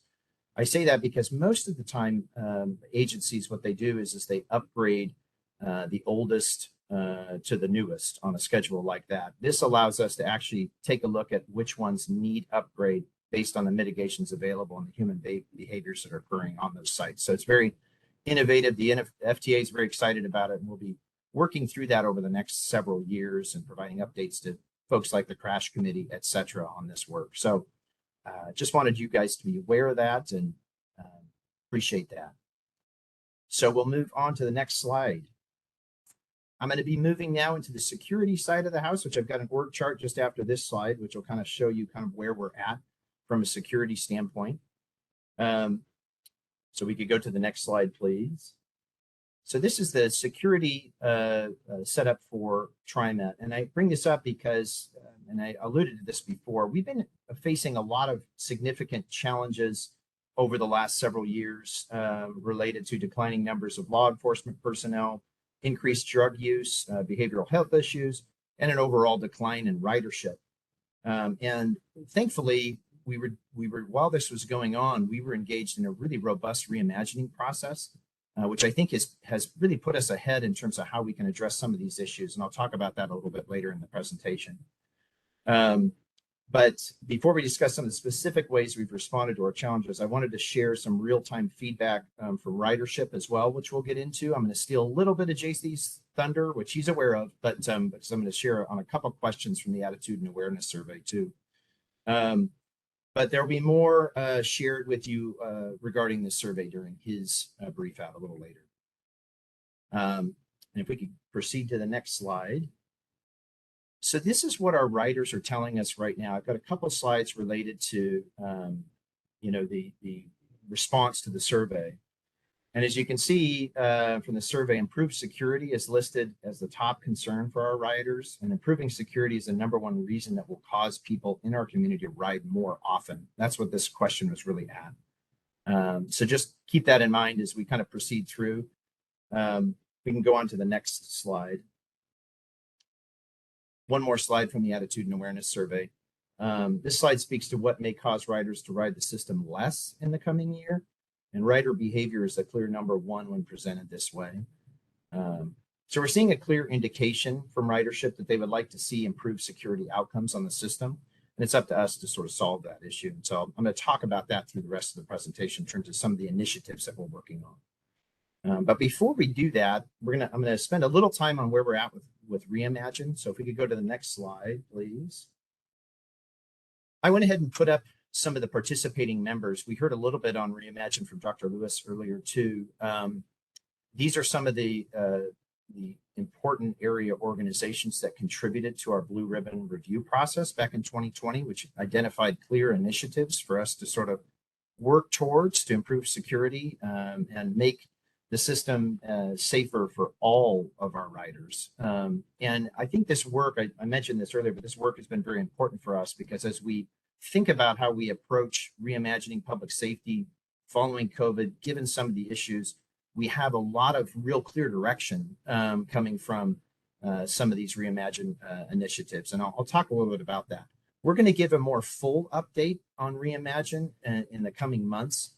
But I wanted to bring this up because some of the, you'll see some of the unique approaches that we've taken here at TriMet to deal with some of the issues that we're facing are very, very well informed by our reimagining policy. So I've been really proud of this group. This is one of the best, one of the things we're most proud of, the accomplishments of the Reimagine Public Safety Group here at TriMet and in our division. So I'll go to the next slide, please. So along those lines, our safety response team, which was mentioned earlier this morning, I think by Lee Helfand with Opal, who we've actually met with and talked with about this team. This is a team that is an unarmed team. They're a team that actually is meant to really kind of broach some of the issues that we've been seeing out there and connect with some of the most vulnerable parts of our ridership. It establishes presence on the system while assisting employees and riders. And the SRT discourage inappropriate behavior, conduct social service outreach, provide referrals to health, housing, and addiction resources, offering conflict resolution and performing first aid. I think you've heard me talk about our safety response team earlier, but back in September, we instituted this. So we're almost about a year into this. We've received amazing feedback on this team. This team is really connecting with folks out there in the community, and they're doing just an extraordinary job. If you are out riding on the system and you run into an SRT member, feel free to, I'd encourage you to just check in with them and ask them about the work and the opportunities they've seen. We've gotten lots of really good pieces of feedback, which I've forwarded along from community members watching them do important work out on our system. So we're proud of this team. This is new to TriMet. Currently, we have 26 of these team members, and we're actually increasing that number with Sam's approval to 48. So we're going to be really, really moving this team up. We really feel like we've got a mandate to do it, and they just really appreciate Sam's support for the SRT team. We can go on to our next slide. One of the other things that came out of the Reimagine process is really looking at our lighting out on the system. This is a partnership that we have done alongside Facilities, Karen Powell, and Security to really upgrade our garages in particular. This is, but also various elements of the system, including if you go to the Rose Quarter right now, it looks like a flight deck of an aircraft carrier at night underneath there, which is really nice. And we hear that from the community that it's really good to have very good lighting. So real security element to that. But you can see the before and after, before on left and right after, you can see that really adds a lot to the security element out there. And we're going to continue to do these upgrades. We've got a budget for it, and we're moving into more areas. So if you're out at night, go check out one of our facilities, Clackamas, Gateway, you know, the Rose Quarter, areas where we've got lighting. You're going to notice some significant increases out there. So we'll move on to the next slide. So in speaking about the kind of tools that we have available to address public safety here, I wanted to kind of break out the entire public safety team and give you all a reference for what the teams do. We've talked a little bit about the safety response team. You'll see them underneath security. Transit Police Division reports directly to me as well. And that's a managed intergovernmental agreement with the MCSO in the lead. I want to say, if we go to the next slide, please. I want to spend a little time on the Transit Police Department. We, like everyone else in the community, has been really struggling with staffing. And so not only is that an issue for us here at TriMet and the Transit Police Department, but it's also an issue for all of the agencies, which presents some significant difficulties for us because we operate in all these communities. And so as they have down law enforcement, that does affect our ridership and TriMet employees. So we're really trying to partner with TPD and other agencies to grow our Transit Police Division, but also just anything we can do to help those communities too. And I'll talk a little bit about that. One of the things that was really encouraging recently, John Gardner and I and Marissa Clark, our senior community engagement person here for TriMet, went with Mike Reese to the Milwaukee City Council and presented our program, some of the things that we've been working on, our Reimagine process, and we received a unanimous vote from the Milwaukee City Council to re-enter the transit policing realm. So we'll be getting 2 additional officers, one in December and one in June, from the Milwaukee Police Department, who will participate in transit police, and received some really great feedback from the City Council of the work we've been working on over the last couple of years, and the SRT and some of the other ways we're actually approaching public safety here. So some good news there. We are meeting with other agency command staff around the area to try to see if they will participate in the Transit Police Department. I've got several things on the calendar right now. So we're working towards building that group back up from that 27% of staffing right now. If you look to the next slide, we can go to the next slide. Some other things that we've really engaged the Transit Police Department on as we've been dealing with a spike over the last couple of years, really, in employee-related incidents and assaults. We have really tried to get the Transit Police out to visit our bus garages and transit centers to connect with frontline employees. So they've been doing these mostly on the bus side, but it's also on the rail side, just actually meeting in the garage and talking with employees. That's received some really favorable feedback. And I just do say that it's really working in partnership with the Multnomah County Sheriff's Office has been a real benefit to our department. They're good partners. They really value our employees the way we do, and they're getting out there. And so we really appreciate that partnership. They also participated in a recent employee town hall and answered questions. And the other thing we're doing at the Public Safety Office is we're sharing an agency luncheon with all of the area agency command staff. So that's myself and Mike Reese. We invite the area chiefs to come in and talk about transit safety and public safety in general, and then obviously build up the transit police element to that and look for folks to participate. So, but that's a really good thing to be a part of. It connects the community and helps us kind of focus on transit-related security concerns with the TPD. So next slide, please. So I want to let you know a little bit about our customer safety supervisors. These are the folks that work out on the system doing code enforcement. They're an important element, another one of the tools here in the Safety Security Department to improve public safety.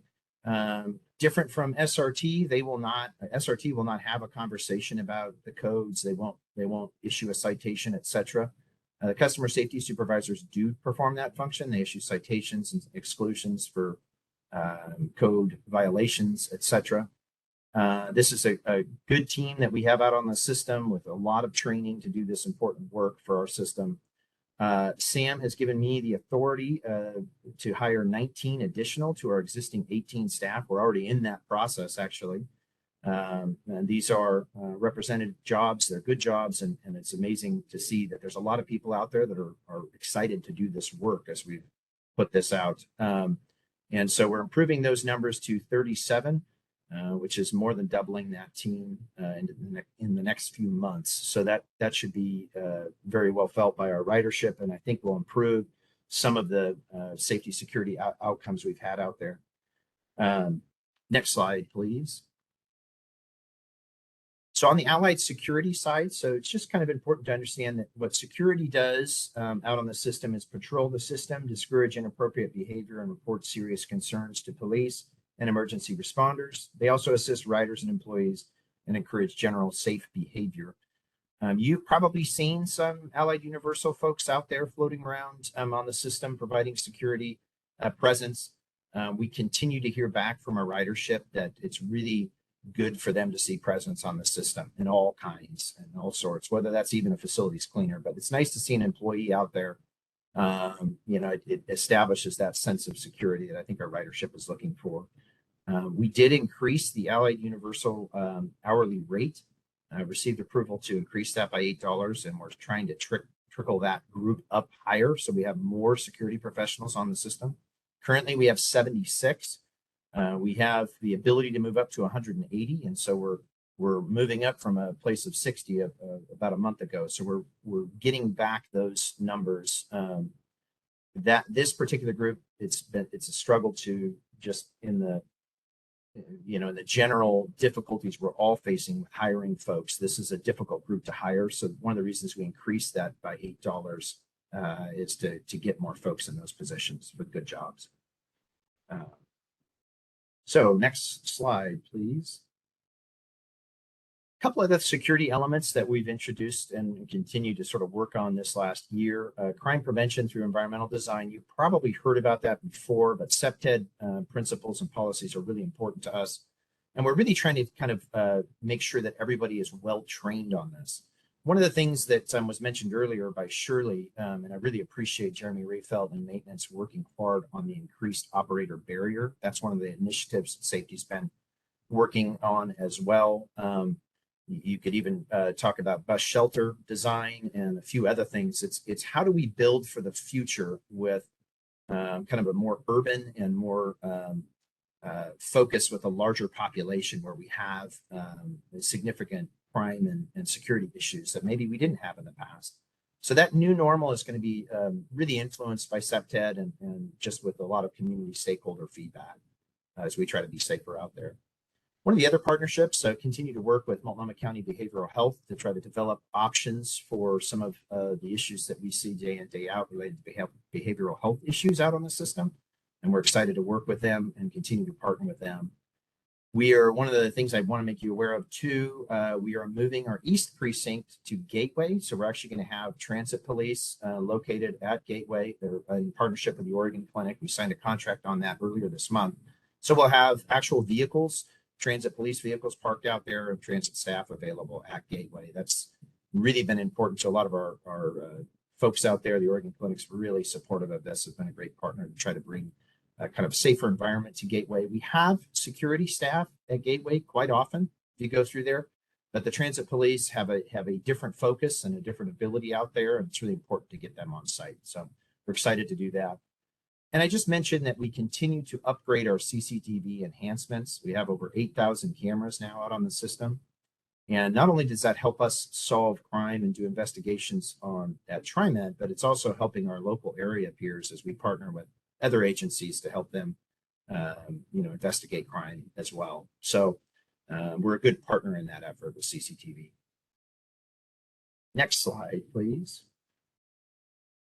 So I wanted to talk to you a little bit about employee incidents and employee assaults, and just kind of start with, every assault that is felt on our system, we feel deeply in the security department. This is the worst outcome that we could have when we have an assault or an incident out there. We take a really holistic approach to capturing as much data on these types of incidents as we can. so that we can kind of come up with leading indicators and do some predictive modeling in terms of where we might have worse situations. You can see by this slide, the projected number is shaded there.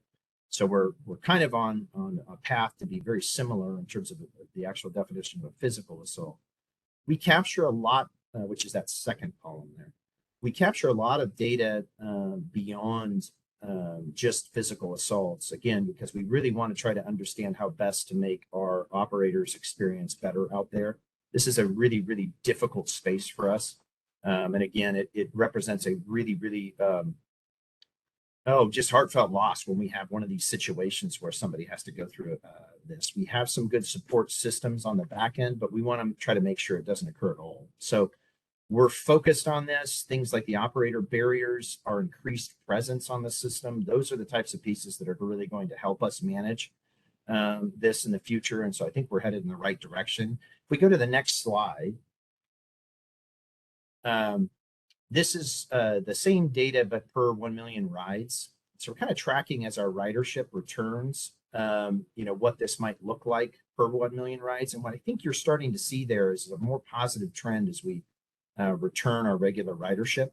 And some of that is just, again, increased presence, increased folks getting back on the system.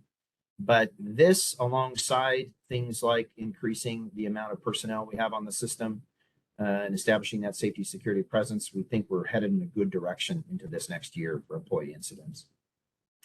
Next slide, please. I want to give you a quick update also on houseless encampment.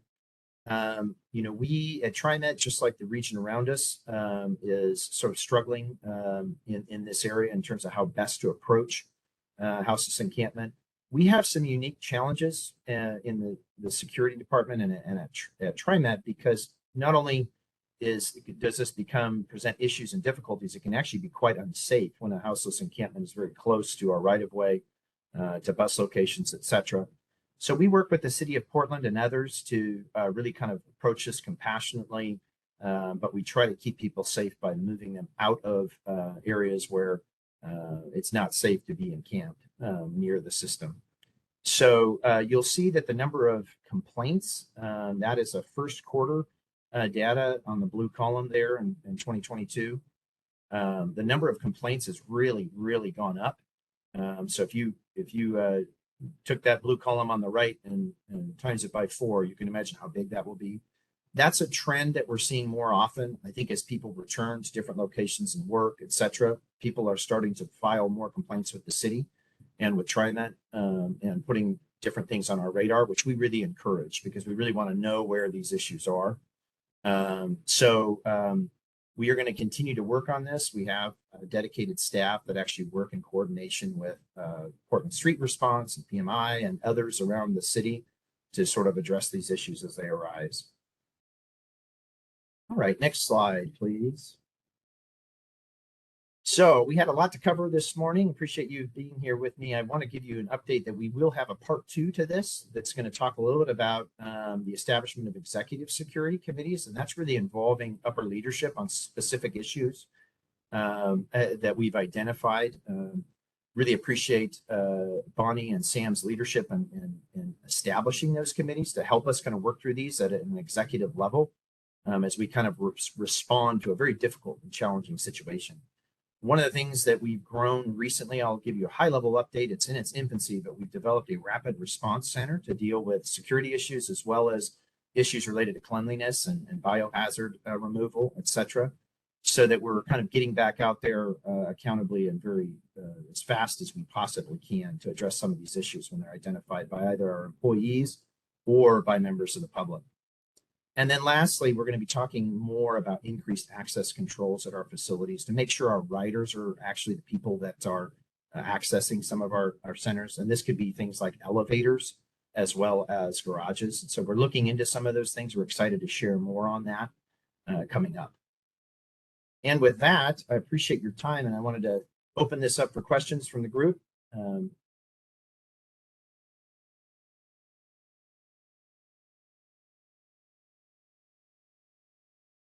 Let's see here. There we go. President Simmons, you're muted. No, I should not do that. Director Way, you have the floor.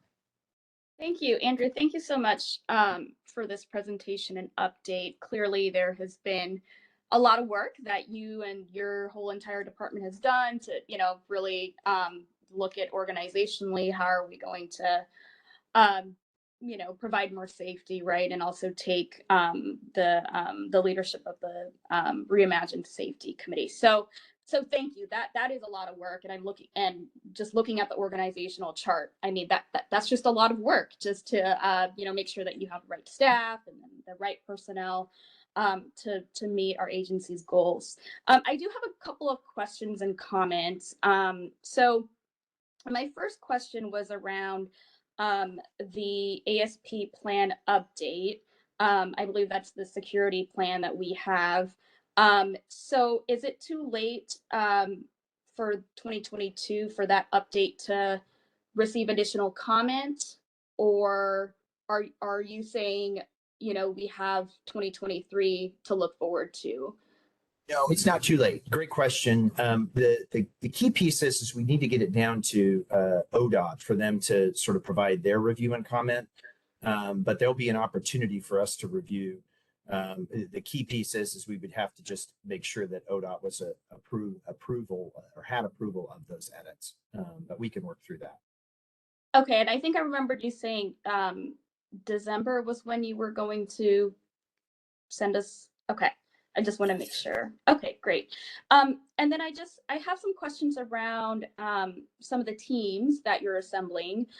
So I am just curious, particularly with the safety response team, if you have any information on languages that those members speak, because we know, right, that there are multiple languages that are being spoken in our metro area. And I just do believe that we need to have as many people who are bilingual, multilingual, serving our diverse community so that language barrier doesn't become an issue. Absolutely. Great question. We do have that data. I'll share it with you, Director Way, and the rest of the board. We've had some people leave the team, some new people, but we have people of we say very diverse backgrounds. We have people with lived experience. We have people with master's degrees. We have people that speak multiple languages. And we've tried to establish this group that's representative of the community they serve. And so we'll get that information to you. And as we build that team out, that's certainly something we're looking for, is more ability to connect with our community. So it's a great point. And I'll get you the current data and we'll talk more about as we add staff. Thank you. That would be awesome. And I think just related to that, I was going to also ask about just, shift times, right, for these workers, because certain neighborhoods, certain communities, I'm thinking some of the low income, Asian, Chinese residents in particular in the J district, they go to a lot of senior events early in the mornings, not so much in the later evenings.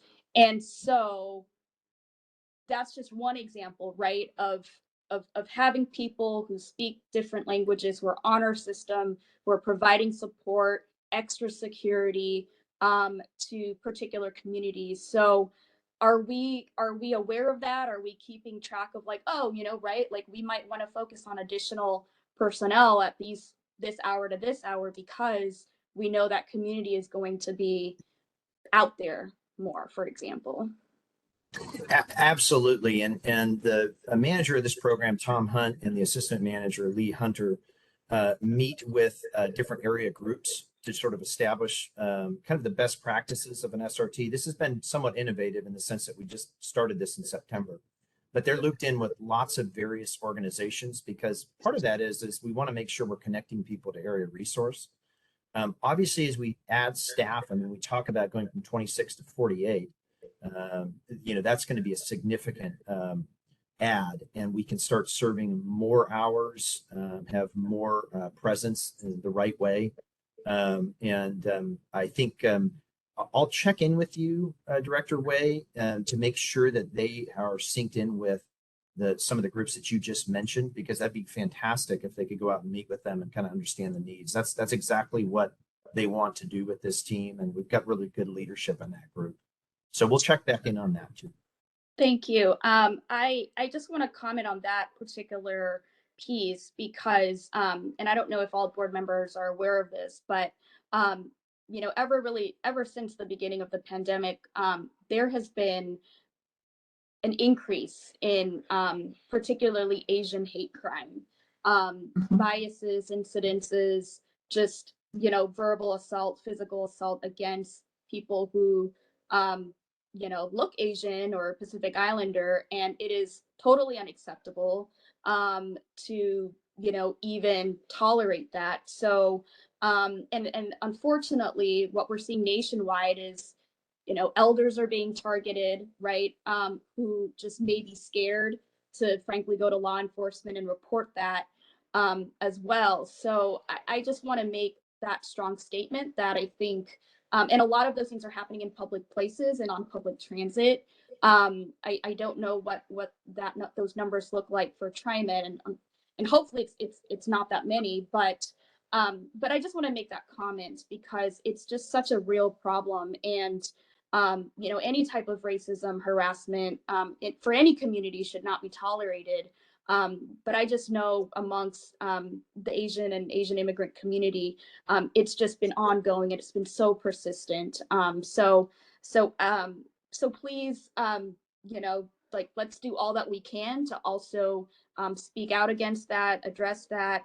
And that's why in particular, you know, I was hoping, Andrew, and you mentioned that, thank you, of working closer with those community-based organizations that do serve those communities, because, you know, I feel like they would be the best ones to go to, you know, to get additional feedback and information on how we can really, you know, provide safety to some of our culturally specific communities. And then I have one other thing, and then I'll pass it around to other board members. I can also circle back with some of the questions, but I heard you mention a lot of just coordination, a lot of work with Multnomah County, which is great. It just seems like they have been such a solid partner with us in providing additional, you know, wraparound services and connection to resources. But I haven't much heard about Clackamas County and, you know, what they're doing. I represent Clackamas County, which is a huge region. And so not to say, you know, just to say, I'd love to get more information on what other counties are doing. So again, you know, I don't know if there's more data or just more information that you want to provide, but I just want to point that out. And then last but not least, I would like to see more data and just some more numbers on the types of incident responses that are the transit police in particular, and all of our different partners that we work with. Just what are the situations that they're responding to? I'd love to see that broken down more clearly, because, you know, I think when you were saying, like, you know, we're partnering with, you know, the transit police, we're, you know, investigating different situations. I would like to know what those are. And, you know, I think taxpayers would also like to know, okay, what are the types of situations where we, you know, the police absolutely needs to step in to be called for. So those are just some of my comments and questions. And if we have time, I have some more, but I will yield my time for other folks. Thanks. Great. Next, we have Director Gonzalez, followed by Director Edwards, and then Director Lewis. Thank you, President Simmons, and really appreciate your comments, Director Y. I echo the sentiments of the importance of having those community lenses, and I appreciate the work done to date, and I commend Director Y for extending other opportunities to have some of those perspectives shared. So I have a couple questions here on the first one is really about quals. I didn't know, Andrew, if I missed it or if you mentioned that in the hiring of these positions, in the expanding of your team, what are the minimum qualifications that you're asking for those that personnel that you're going to be expanding, the unarmed personnel? Yeah, it's different for everybody in terms of, are you speaking specifically to the safety response team or? Yes. Yeah. I can share kind of what we hire based upon, but what you'll notice is what we try to work with our contractor is to have people that are very, very connected to community members. And so that's the key piece for SRT.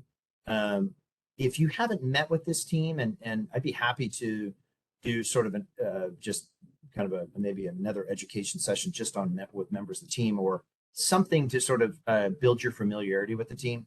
The team is very connected with community members. And that's what we try to look for. We've got folks that actually have some connectivity already with different area groups that were a part of our Blue Ribbon plan.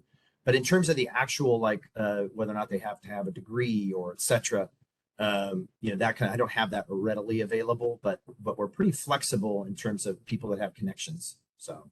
Thank you so much. That's the best answer I could have imagined, frankly. I'm really glad to hear that. I think that's a great lens to be putting on this particular role. There's a great value on that community connectivity in this role. So and to Director Y's point, I think that leveraging that community connectivity is best served when we're able to match geographic location with time, with schedule, so that resource is optimized, frankly, as a community connector. So I think that's wonderful. And I hope the public is listening to that because, as you're growing your team, making sure that we're leveraging that particular qualification, I think will be key. I encourage, language access, language capacity to be a high priority in that connectivity because, we want that availability for the public to come through that familiarity. The other thing I have is not so much a question, and you've already kind of primed it nicely. It's going to be a yes and to your board education session. I would love to double dip on that and not only include meeting the team, but actually some information on this crime prevention through environmental design. As a design professional myself, I'm a big fan of that. I hinted at the importance of how we design buses and shelters as part of our, safety plan. And I certainly see a lot of value in getting a deeper understanding of myself and any board member about what that means and how it applies to how we are designing amenities for the system. I think that's a fascinating topic. I'd love to sit in on a twofer that one. Oh, well, we're happy to do it. No, that'd be great. And I'll tell you guys, Director Way's comments were really good. And my team is out here actually texting me. And just for some context, we have several folks on the SRT that speak Spanish. We also have Russian and Vietnamese fluency on the team currently. So those are three. But again, we try to focus on folks that have access to the community. One other thing, and that's why I'm going to sync back up with you, Director Way, to make sure we're connecting with all the area partners we can. We also meet with members of the ADA community and a lot of really great feedback from them in terms of how we can support them with better safety and security options as well, and SRT sync ups. So anyway, just a little bit more there. Thank you, Director Way and Director Gonzalez. Next, Director Edwards and then Director Lewis. Thank you very much, Andrew, for your presentation. It's very informative, and I think it's really good to hear this information. I echo Director Way's issues and concerns as well, but it was good to hear in your presentation that you have folks with lived experience, because I think the clinical experience is good with folks with master's degree. That's all great and wonderful, but the lived experience, those folks have doctorates on because they've actually lived it and they know how to deal with those particular situations. I appreciate Ozzy's concerns as well. And I have several questions, and they're all kind of interrelated. I guess the first one is, how often do safety and security personnel receive training and retraining? And the second question is, are the training opportunities were listed, but are they mandatory? And if they are mandatory, then of course, what is the frequency? And in bringing in new officers from Milwaukee, how are they integrated into the security force? Do they understand the culture of TriMet? How are they being vetted? And what kind of training do they receive?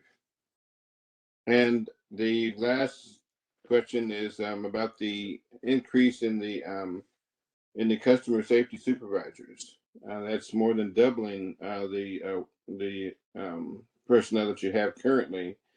And so, how is that going to work with integrating them into the culture and training as well?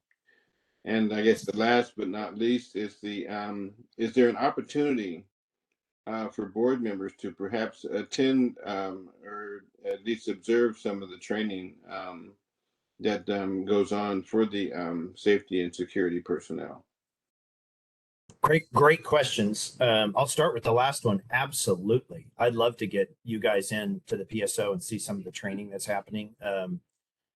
On the first question related to training and retraining, we spend a lot of work on training, particularly in the SRT, but also with our customer safety supervisors. These are our trainings that go on all year long, actually. And part of those trainings are related to, the majority of them are related to de-escalation, but really understanding the community they're working with, cultural differences, de-escalation. I mean, those are the key pieces that we want. We don't want customer safety supervisors to put themselves in harm's way as they do this work.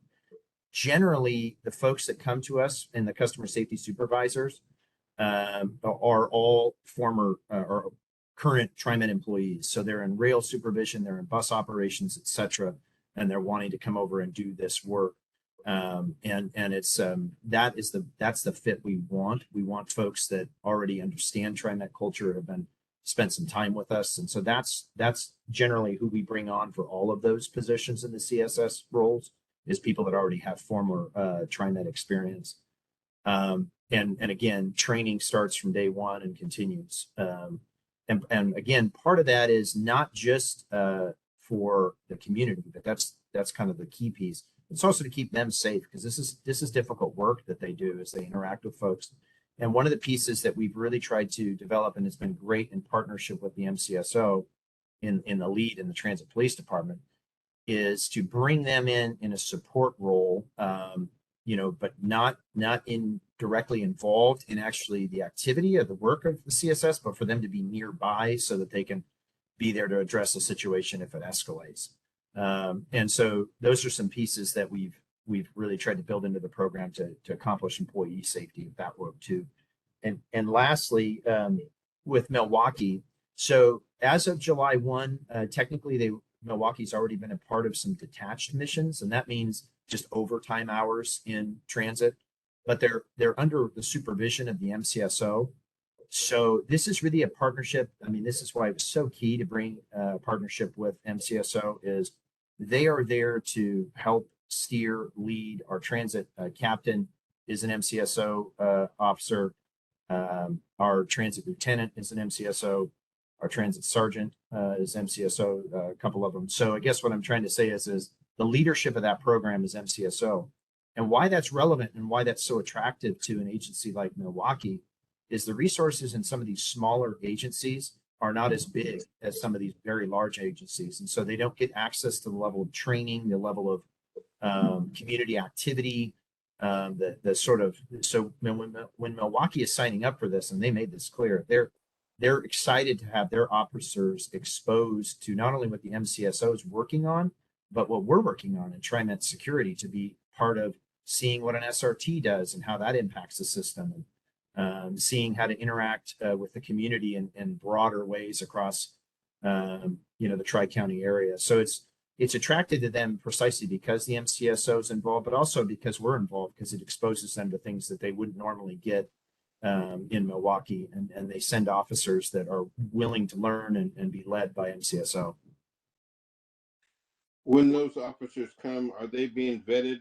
Because I would hope that they would send persons that are a good fit, and they may think it's a good fit, but it may not always be a good fit. And so sometimes TriMet might say, well, this person's not a good fit for us. And my other question is, how many, what are the numbers in regards to those that are applying for these positions and those that are being accepted into the positions? Is that, you mean like how many are MCSO deputies and how many are not, or? Not only those, but in general, those that are coming into safety and security, there may be 100 that apply, but you're only 25 of them maybe got through the vetting process, and they're being hired on it in the personnel. Got it. Well, I can get you the actual statistics for like safety security. So customer safety supervisors, SRTs, we'll get you all that in terms of who's interviewed for those positions. And I think that's a really good point, because we do go through a pretty significant vetting process, particularly for the customer safety supervisors. We want to have people that have a very good fit. So, and thankfully we have kind of a TriMet record of performance most of the time in those roles. And we can kind of find the people that are a good fit for that, or are in it for the right reasons, I guess is what I'm saying. So, and we vet that pretty heavily. And I know the team there conducts a lot of interviews. We've been doing a lot of interviews recently because we're adding so many new positions. But I'll get you how many people have applied and how many, for those 19, and you can kind of draw conclusions in terms of how we whittle those numbers down. Okay, thank you very much. Okay. Thank you. Director Lewis? Thank you, Director Simmons. Just 2 points. I want to encourage all the board members to do the ride-alongs. I've mentioned that a couple of times in my monthly report, that you're able to ride along and meet, it's arranged through Andrew's department, and you're able to meet the safety security team. And just a little note, I think it was to address Director Keith's comment on training. All law enforcement go through DPSST, and they're all trained the same at the state level. And so, it's 16 to 22 weeks. I've, been trained at the academy for 8 years. So it's a different level that TriMet doesn't enter into for actual law enforcement. And that's very, very intensive. But my last comment is to further address what Director Wade commented on. And I guess I want to preface it with, if we can't fix or address what we do not measure. And I want to go back to the point of when we saw the statistics, we must be able to measure race and bias related crimes in the assault. And I will keep pushing to that our agency collects that data. I mean, if we can go as detailed as spitting, we can go, because those that report the crimes it's based on, their opinions or their thoughts, but we should capture that data, and it should be present in the safety report from Safety and Security Department. They do an excellent job. And I noticed that other agencies do capture this data, which I saw at the seminar conference. So I just really want to emphasize, if we don't measure it, we can't fix it or address it. And that's one area that we need to, as an agency, to break down the assaults, but to truly look at biased and hate crimes. Not crimes, but just what types there are in that. That's my sermon for the day. Thank you. That's actually a very good point. As you can tell, this is very important to the board. I mean, it's the number one issue that the community is concerned about. And so your report is timely. And I know, Director Way, you indicated you had even more questions. We have 2 more reports today. Is this something that maybe you could send your questions to Andrew? And then, Andrew, we look forward to a follow-up time with you at some time appropriate in the future. Absolutely. Be happy. Yeah. And thank you, Director Way, for accepting that suggestion. So thank you so much for this really in-depth report on safety and security. Next, we're going to turn to the 2022 Attitude and Awareness Survey. And this survey polls residents, including riders and non-residents alike, across the 3 counties where TriMet service runs. And this, as I indicated before, this is the first time we've had the survey completed since 2018. And joining us today is Executive Director of Public Affairs, JC Vanetta. And he also has Michelle with DHM present. Thank you, President Simmons, and good morning to you and the Board of Directors. Before I introduce our main speaker, Michelle, I wanted to thank 2 members who on the team who led this year's Attitude and Awareness Survey. Lonnie Nielsen, our Director of Marketing and Business Development, and Ginger Shank, our Senior Research Analyst. Both of them led the charge to put out our Attitude and Awareness Survey that you're about to hear. This is a key piece of research that we do for our agency that identifies what people are thinking and feeling about TriMet and the service we provide. All of us, and I do mean all of us at this agency, have a role in these results.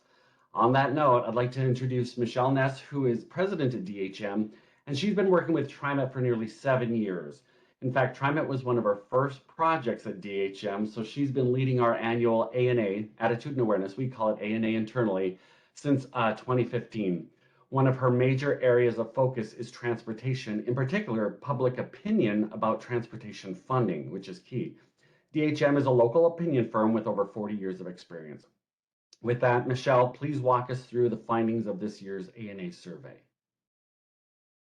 Thank you, JC, Director Simmons, and members of the board. I am happy to be here today to talk about TriMet's Attitude and Awareness Survey. As JC mentioned, it's done regularly to track approval of the agency, ridership, awareness of TriMet's projects, and rider perceptions of services. In addition, some of the new questions we asked this year were about potential future use of TriMet and commute behaviors. And for those of you who have been here before, I did want to highlight a little bit about methodology this year. We did change the methodology. So in April, we mailed invitations to people in the region to take the survey. In the past, we have used phone and text. And one of the benefits of doing this mail invitation is that we were able to provide the invitation in 6 languages, and we were able to have, surveys in all those languages available for people immediately. We were able to get 1,412 residents in the service area to respond back in April. We do wait to census for age, gender, and county plus ethnicity to ensure results are representative.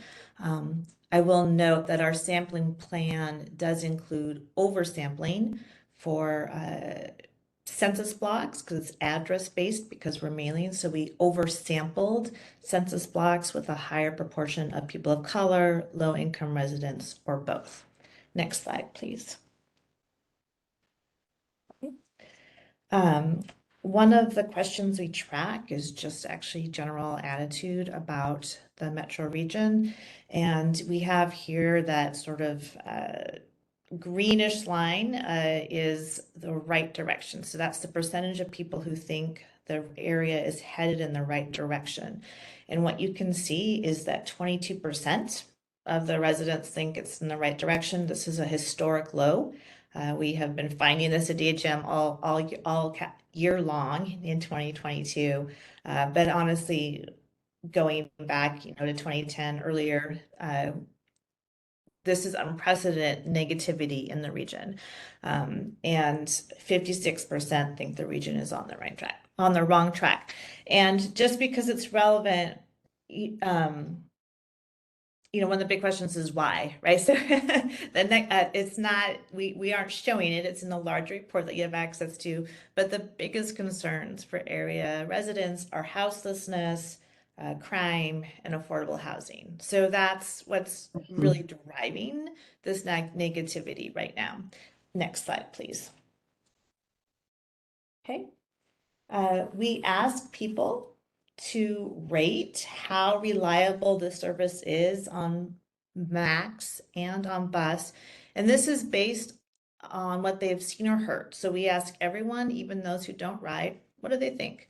And what you can see is that a majority of people, there in the blue box, 79% rate Max as reliable on a 7-point scale, right? So 5, 6, 7 are the positive ratings.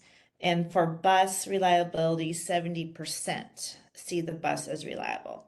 So both of these are positive, right? Above the average or the midpoint of the scale. It's a majority of people giving positive ratings. I'll also note that this is a decline since 2018. In Max reliability, it's a decline of 4 percentage points. It was 83% in 2018. In bus reliability, however, it is a decline of 10 percentage points from 80% in 2018. Next slide, please. Nonetheless, when we look at approval of the job TriMet is doing, we see fairly stable responses there. So this is showing approval over time in 3 areas. The top line is in blue is approval of the Max system. And in yellow is approval of the bus system. And then the sort of very thick line is a green line of TriMet job approval. And so historically we see Max approval is the highest. That is true this year as well. But again, even on the bus, for example, that little yellow line, even though reliability ratings have gone down, approval is actually, 75% versus 74%. So it's really staying quite stable. So what that tells me is there's probably recognition of some challenges in bus routes and service on the bus routes, but that the general public still has a positive attitude. They're giving TriMet the benefit of the doubt that TriMet is doing its best is how I would interpret that result. But again, that is my interpretation of what that means. All right, next slide, please. We also ask people how often they have ridden TriMet in the past 12 months.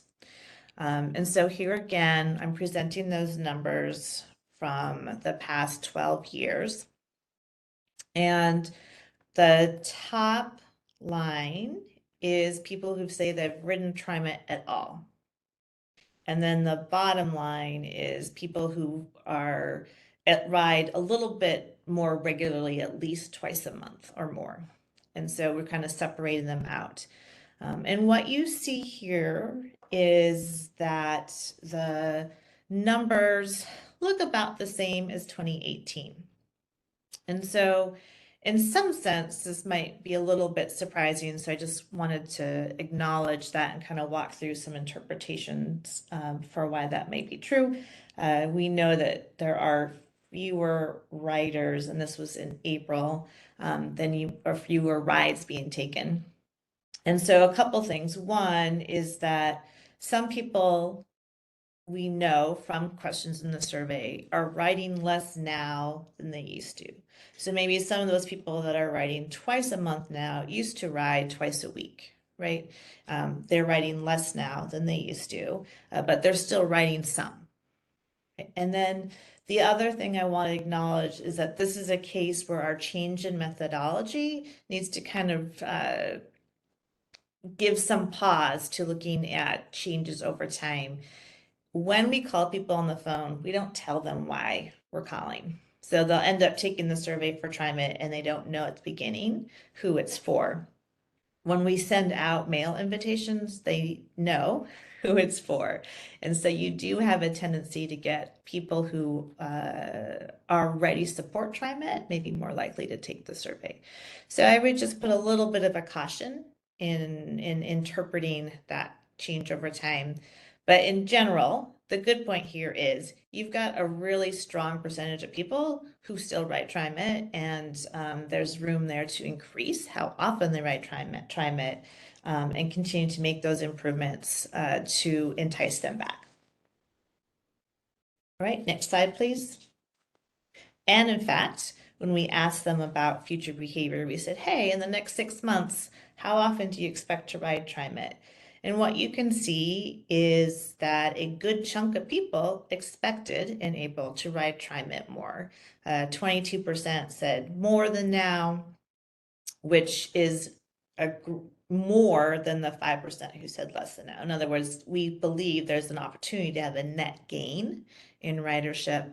And then you have about 44% there in that second bar saying, you know, they're expecting to ride about the same as now. And you also have there all the way on the far right, you know, just under 2 in 10 are not sure how often they're going to ride.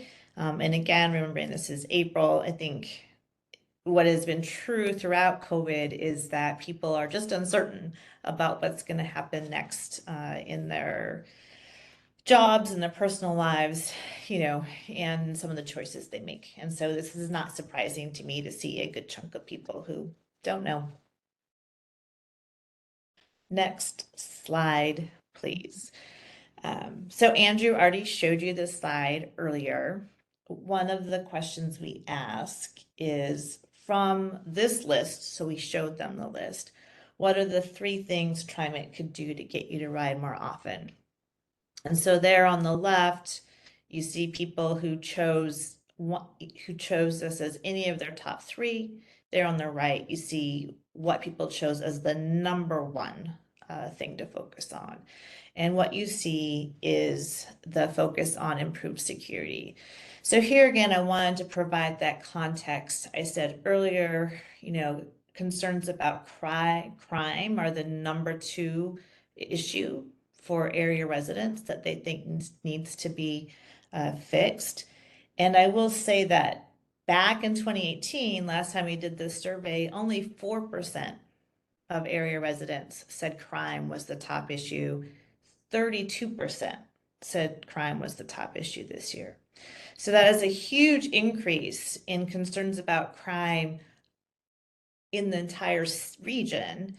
And it's not about security on TriMet, that specific concern. That's about feeling safe anywhere. But of course, that affects how safe they feel on TriMet as well.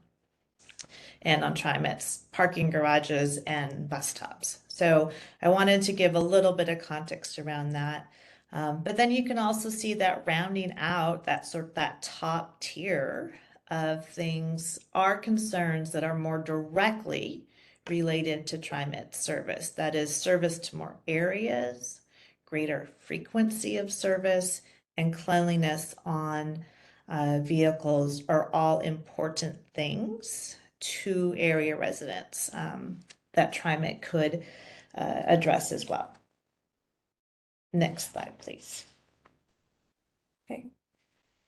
This slide shows for those people, and this is only those people who said, I'm going to ride less or I'm not going to ride at all, right? So the people who said, I'm not going to ride in the future on TriMet, one of the main reasons is they just use other modes, right? And this is sort of a preference. Again, TriMet can't control this.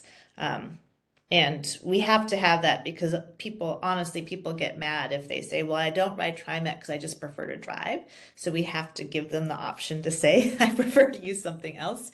But then below that, once again, safety is a top concern, right? So again, just remembering that this is also reason why people are choosing not to ride is safety.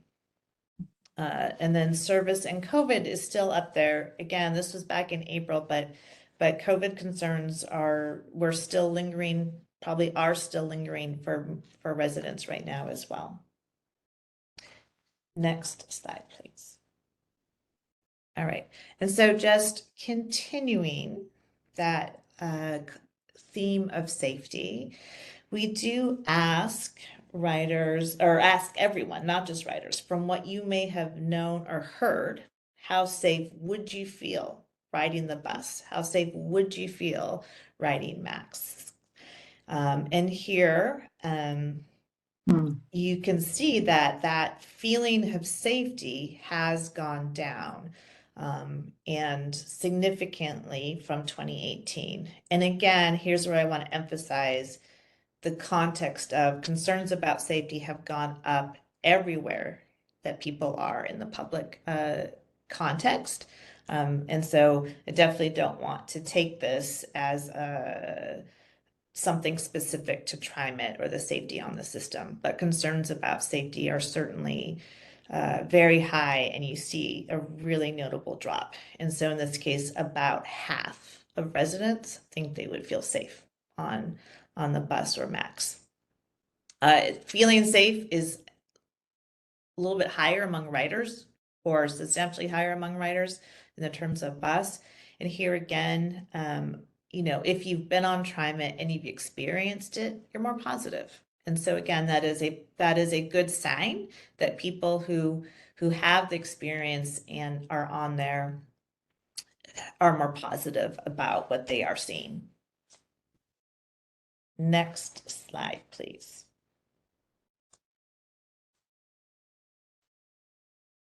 Thank you. And finally, just to kind of wrap up what we're presenting today, we do ask people, the residents, how they feel about some of the initiatives. And this year, one of the initiatives we focused on were TriMet plans to purchase more electric buses to become a zero emissions bus fleet by 2040. And we just asked people whether they approve or disapprove of this initiative. And you can see, again, a resounding approval. The residents, the public here in Portland supports that initiative and has continued to do so since 2018. There are a lot more results that we're not going to go through today. You will be getting that. I'm certainly happy to answer questions today. And also, as you go through the fuller report, I am available to answer questions. And JC can help get those questions to me in the future. Thank you, Michelle. Do board members have questions or comments? Director Bauman. Just real quickly, you know, as I read through the report that was applied to board members, when folks, the survey was done in April, is that right? Yeah. And I may have missed it, but I didn't see respondents saying that they were switching or they might switch to transit because the price of gas has gone up so much. Do you recall whether that came up? I don't believe we saw that yet in April. Certainly, I would expect to see more about that now, frankly.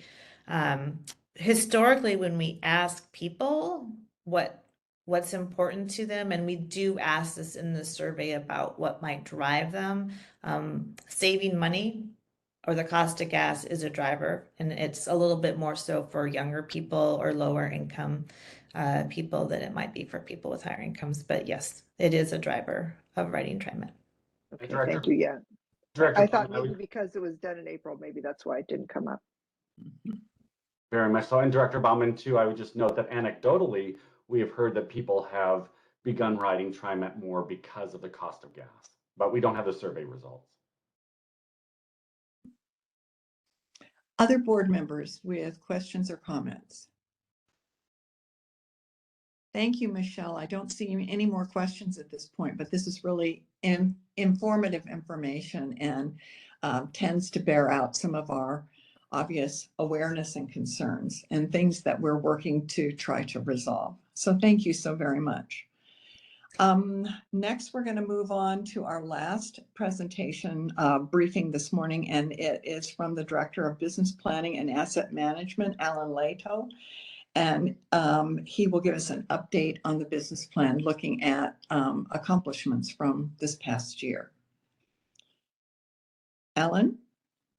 Great. Thank you, President Simmons and members of the board. I know this has been kind of a long briefing, so I'm going to try to live up to the brief part of that name. There's a fairly substantial presentation which you have in your materials and you'll have as reference. What I'm going to do is just talk through this and give you the highlights. And for context, the business plan, as you know, we brought the final business plan for FY23 to you in April, and we affirmed that, and that became our business plan that we're working on right now. But as part of the annual business cycle, we take a look back and see how did we do in the past fiscal year. And it takes just a little bit of time to make sure we've got our measures correct. But by about this time, so at the August board meeting, we have everything down. And so this is a presentation about accomplishments and measures looking back at the past year. And that sets us up as a springboard towards some additional conversations later in this year about setting up sort of strategic focus for working on next year's plan. Mm-hmm. Mm-hmm. I see Director Bauman has a hand up. Was there a question already? Or? Sorry, just hadn't lowered my hand. Apologies. Oh, no problem at all. So I will go ahead and begin. If you could go to the next slide. So always with the business plan, we are driven by the purpose of TriMet, what we're trying to do for the benefit of our community and our riders, to support our economy and provide equitable opportunity, to ease congestion in the region, to provide mobility for those with few options, to help shape the future of our region with our services and our projects, and to reduce emissions and support environmental sustainability. Next slide. And in order to do that with open eyes and objectively, we have, in addition to the pyramid that you're all used to seeing with the goals, we take a look at, and I'm sorry, there's a PDF. If it were a PowerPoint, it would be going section by section. But basically, we have these objectives, such as 4B, provide reliable performance, which helps support how we provide those goals. And then key strategic actions that are the actions we take to move towards those objectives and goals.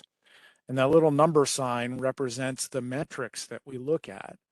And we look at those to see what our progress is. And we try to learn from those metrics. Not everything goes perfectly. And when we learn from those, then maybe we consider adjusting key strategic actions or even feedback into objectives and better understand our goals. And so we're trying to constantly learn from this year to year. Next. So first, before I get into the number metrics, there are a number of accomplishments. I'm not going to read all of these, but a number of accomplishments that we've made on the FY22 business plan. Even though each business plan is a 5-year plan, obviously the first year is the best developed and the one that we pay the most attention to. And a number of the items, while we may not have finished them because they have ongoing work, there are a number of things that we did accomplish during FY22. And to just hit the highlights by goal here, or actually by priority here, under safe service, de-escalation training for our operators and our field staff and microaggression training helps ensure that we are adding to safety along the lines that Andrew was telling you earlier, and adding to inclusion and just a sense of comfort for our own employees as well. And then, of course, we have the customer safety supervisors and the safety response team out and active, adding to that safety on the system as well. In terms of moving towards increasing ridership, the Forward Together service plan continues. We have increased our detailed cleaning of bus and light rail vehicles. We've launched the multimodal trip planner at the beginning of this calendar year on TriMet.org. Brand new looking main page and new functions that I think has been very well received, and I've really appreciated being able to use. And then we'll be working on the accessibility plan, so more to come on that.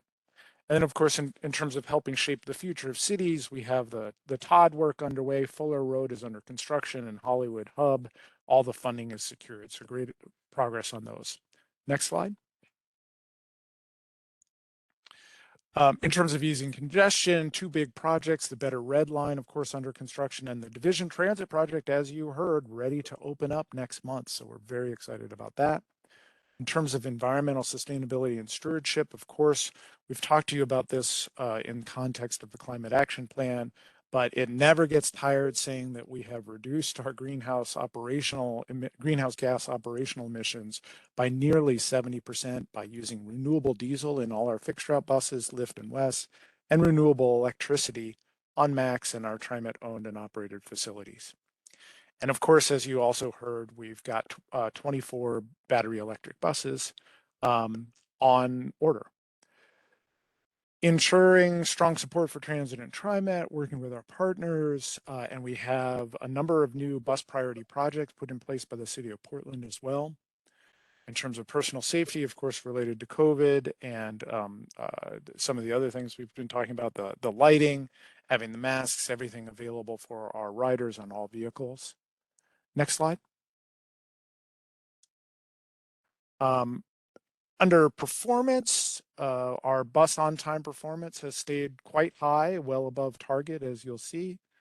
And our vehicle preventive maintenance work order completion is excellent for our light rail vehicles. And we've been doing some work on IT strategic governance, of course, because everything runs on software now. In terms of higher capacity bus services, of course, the Division Transit Project, we also have some planning underway for other corridors such as TV Highway. And in terms of MAX infrastructure, the Red Line construction, which I already mentioned, but also the Lloyd District switch replacement, which was a huge effort earlier this year. Next slide. And then in terms of turning internally, investing wisely in people, we have an enhanced onboarding experience for new hires. We had that innovative recruiting event and hiring incentives, which has really turned around our operator shortage, which you are well aware of.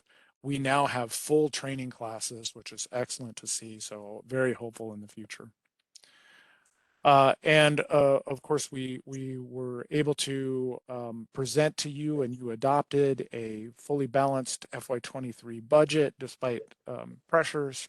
And then, of course, finally, in regard to fare, HOP Fast Pass accounted for 86% of our fixed route fares, and we reached 100 million taps during this past fiscal year, on HOP Fast Pass, and it just keeps going. Next slide. So overall, when I took a step back and looked at all of the actions that we had called for, many of them are, 2 or 3 or even 5-year actions. So we couldn't have completed them, but a number we did complete, and a number of others we made expected progress. On some, we made partial progress, and on a few, we had to defer or they're on hold. Things like expanding service because we simply didn't have enough operators to do so. But overall, very good progress on a lot of these items. And with that, with the next slide, I'm going to shift focus to the metrics. So this is looking back at FY22, which ended at the end of June of 22.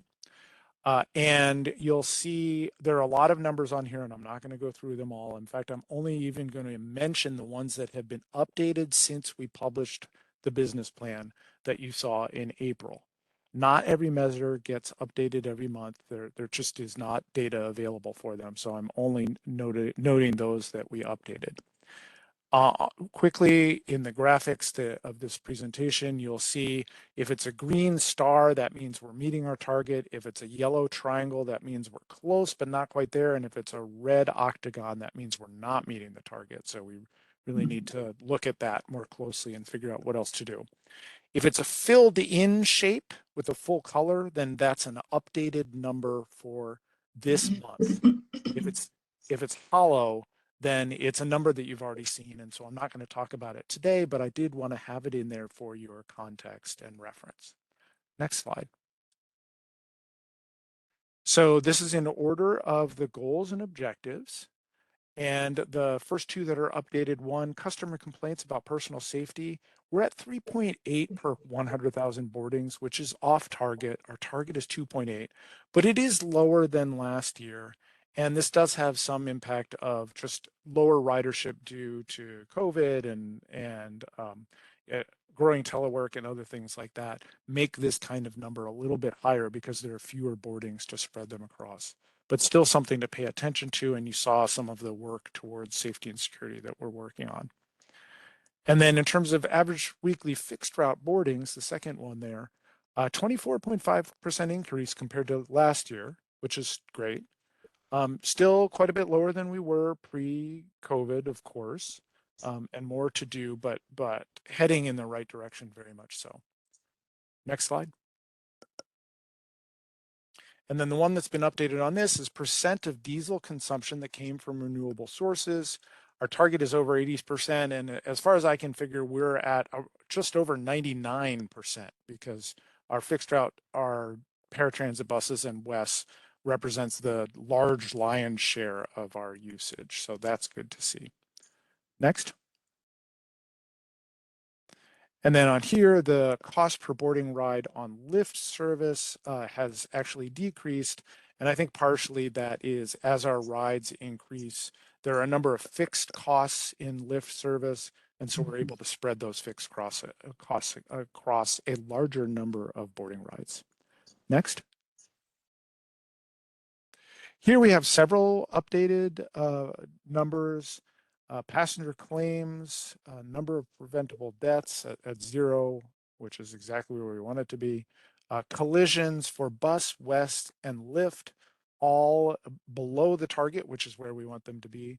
The one that is off as max is just above, and that's something, you know, under the safety and operations for us to continue to pay attention to. Next. On-time performance, you can see bus and West are beating our target. For Max and Lyft, we're a bit off for both of those.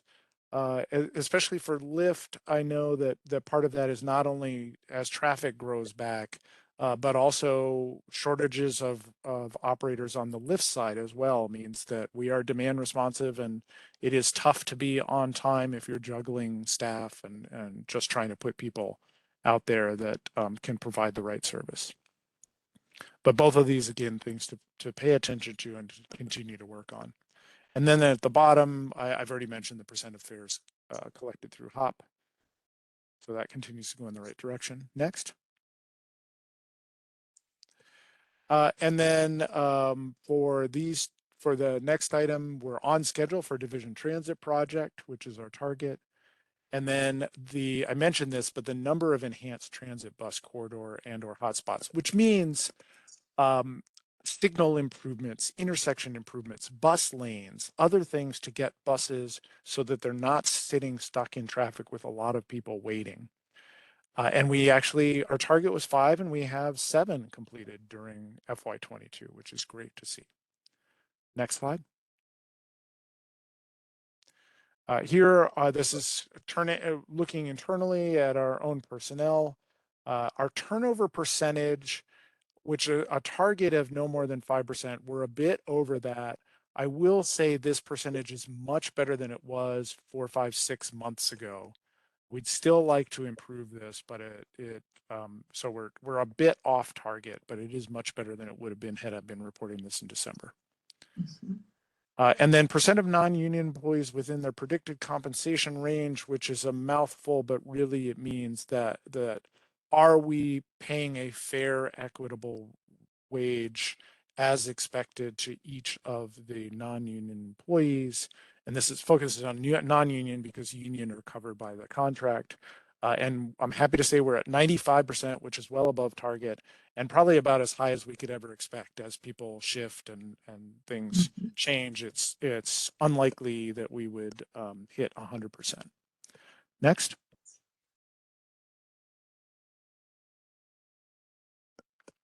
Here at the top, time to fill positions, excuse me. Our target there is 60 days or less from when it's the requisition for the job is approved and when somebody accepts the job. And I'm happy to say we're at 56, so under the target, and that's good news. At the bottom, net medical benefit costs per covered employee. We're a bit over our previous costs at $14.49 per covered employee average for FY22. Next.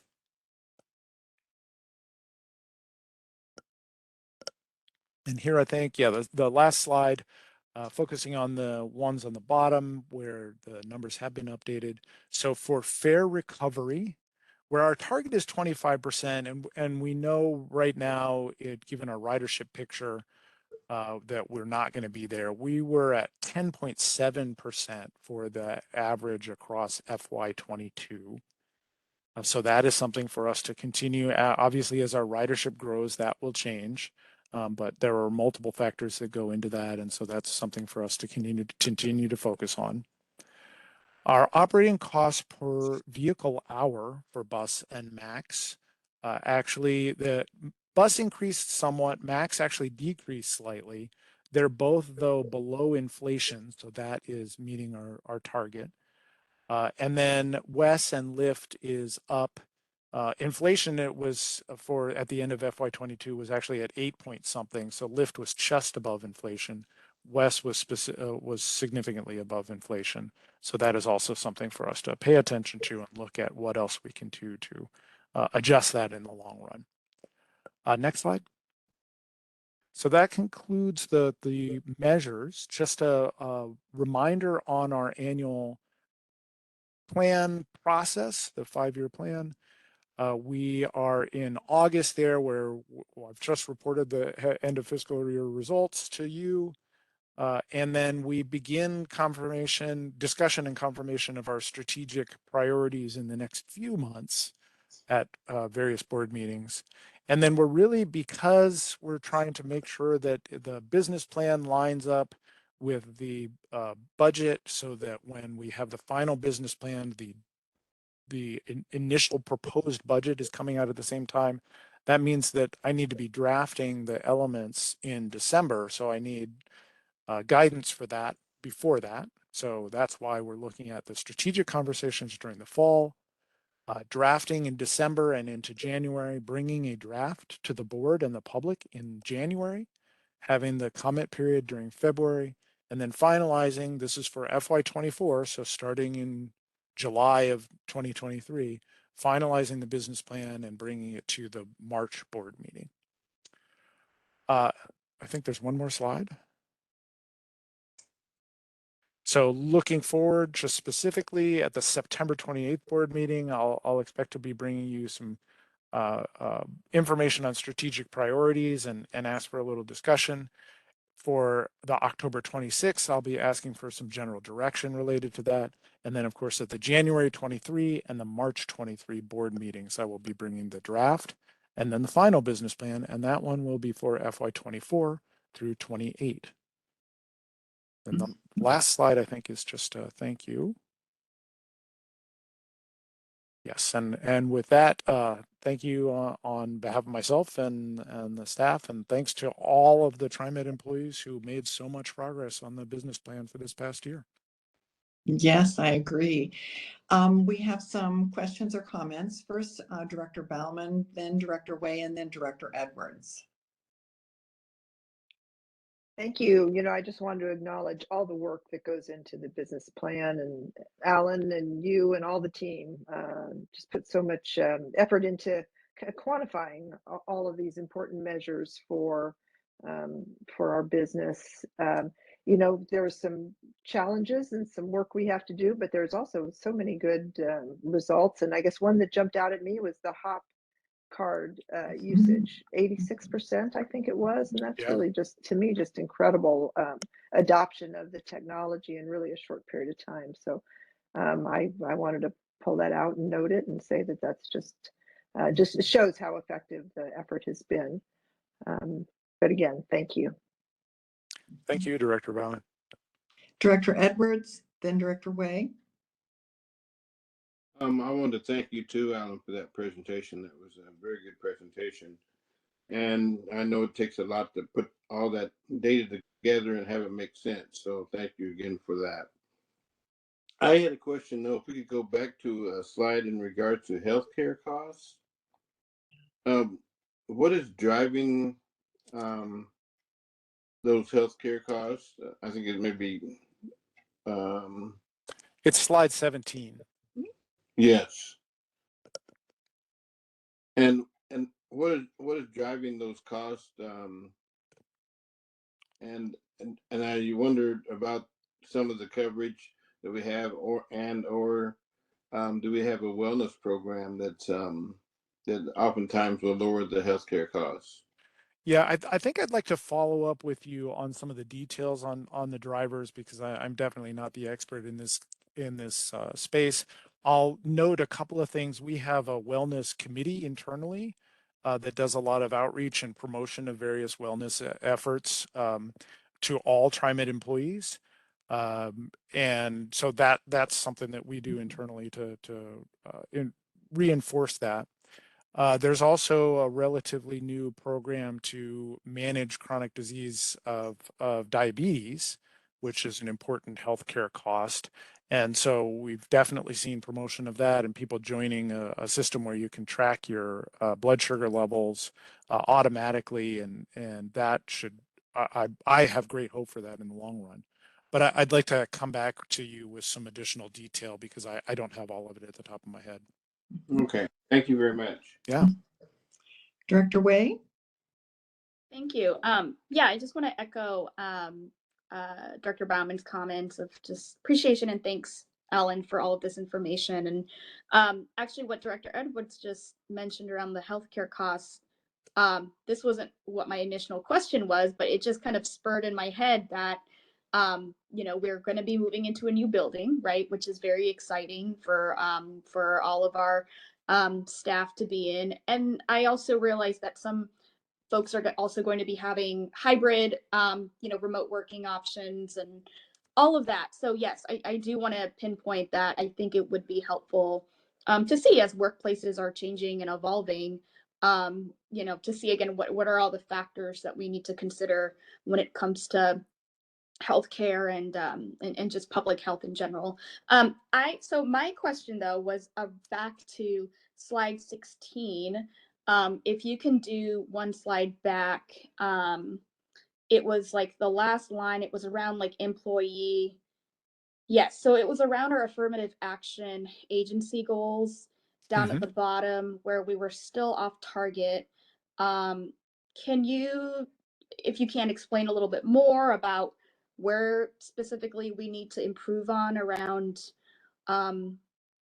this area? Yeah, so I'm pulling it up in the business plan itself. This is a number that only gets calculated once a year, or maybe twice a year, but it has not been updated since the business plan was reported. So for gender, our target is 29.1%, and as of the data we had at the time the business plan was printed, we were at 25.3%, so 3-point-something% short. And the 29.1% is based on what is seen across the industry. So, you know, my hope someday is that our target will be 50% and our performance will be 50%. But this is a place where, you know, additional recruiting, especially in areas such as maintenance that has been traditionally more male, is going to take, you know, long-term work. For veterans, our target is 6.4%. The latest data I had, which is quite old, was 2.4%. We believe it's actually quite a bit higher than that, but nobody's required to report veteran status. And unless you are a relatively new hire, I don't believe we were even asking it if you go back far enough. So we're trying to update that information to understand where we really are. And then for persons experiencing disability, our target is 7%. The old data we had is 1.4%. Again, we believe this is higher because nobody's required to report that, of course, and there are a lot of hidden disabilities. But again, efforts to continue to try and improve that, and we've done some things like there are employee resource groups internally, including one about persons living with disabilities, to provide support and just be you know, more inclusive and welcoming to people of all abilities. So hopefully that helps. Yeah, a little bit. I mean, you know, this kind of stood out to me in this particular slide, and it does give me some pause and concern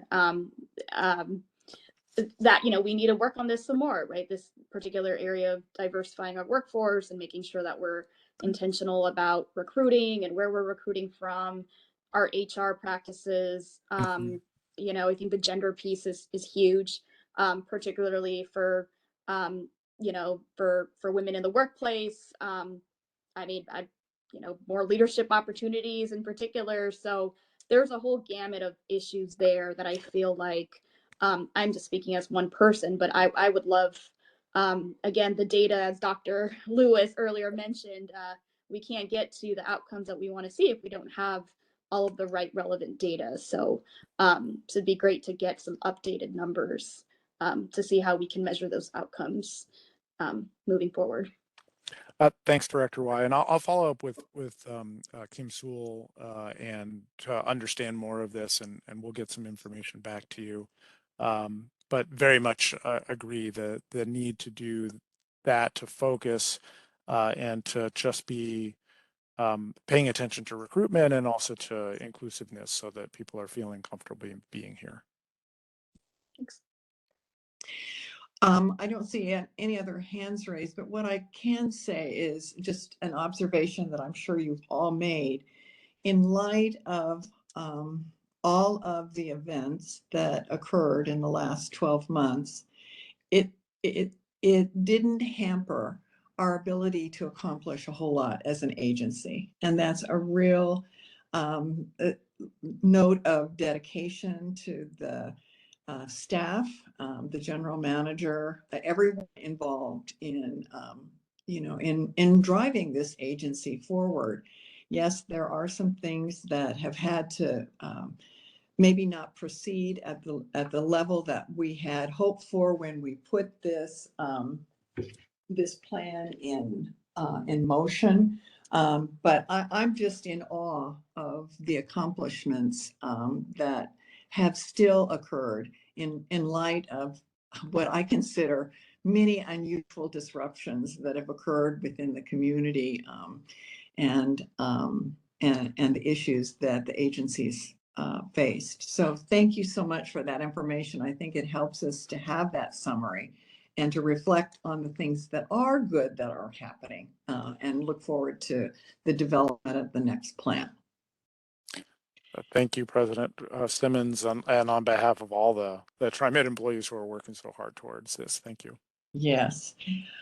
Seeing no other comments, I'm going to conclude the briefing and wish you all a very blessed rest of your day until we meet again, which it will be September 28th. So thank you so very much. Bye-bye. Thank you. Thank you. Bye.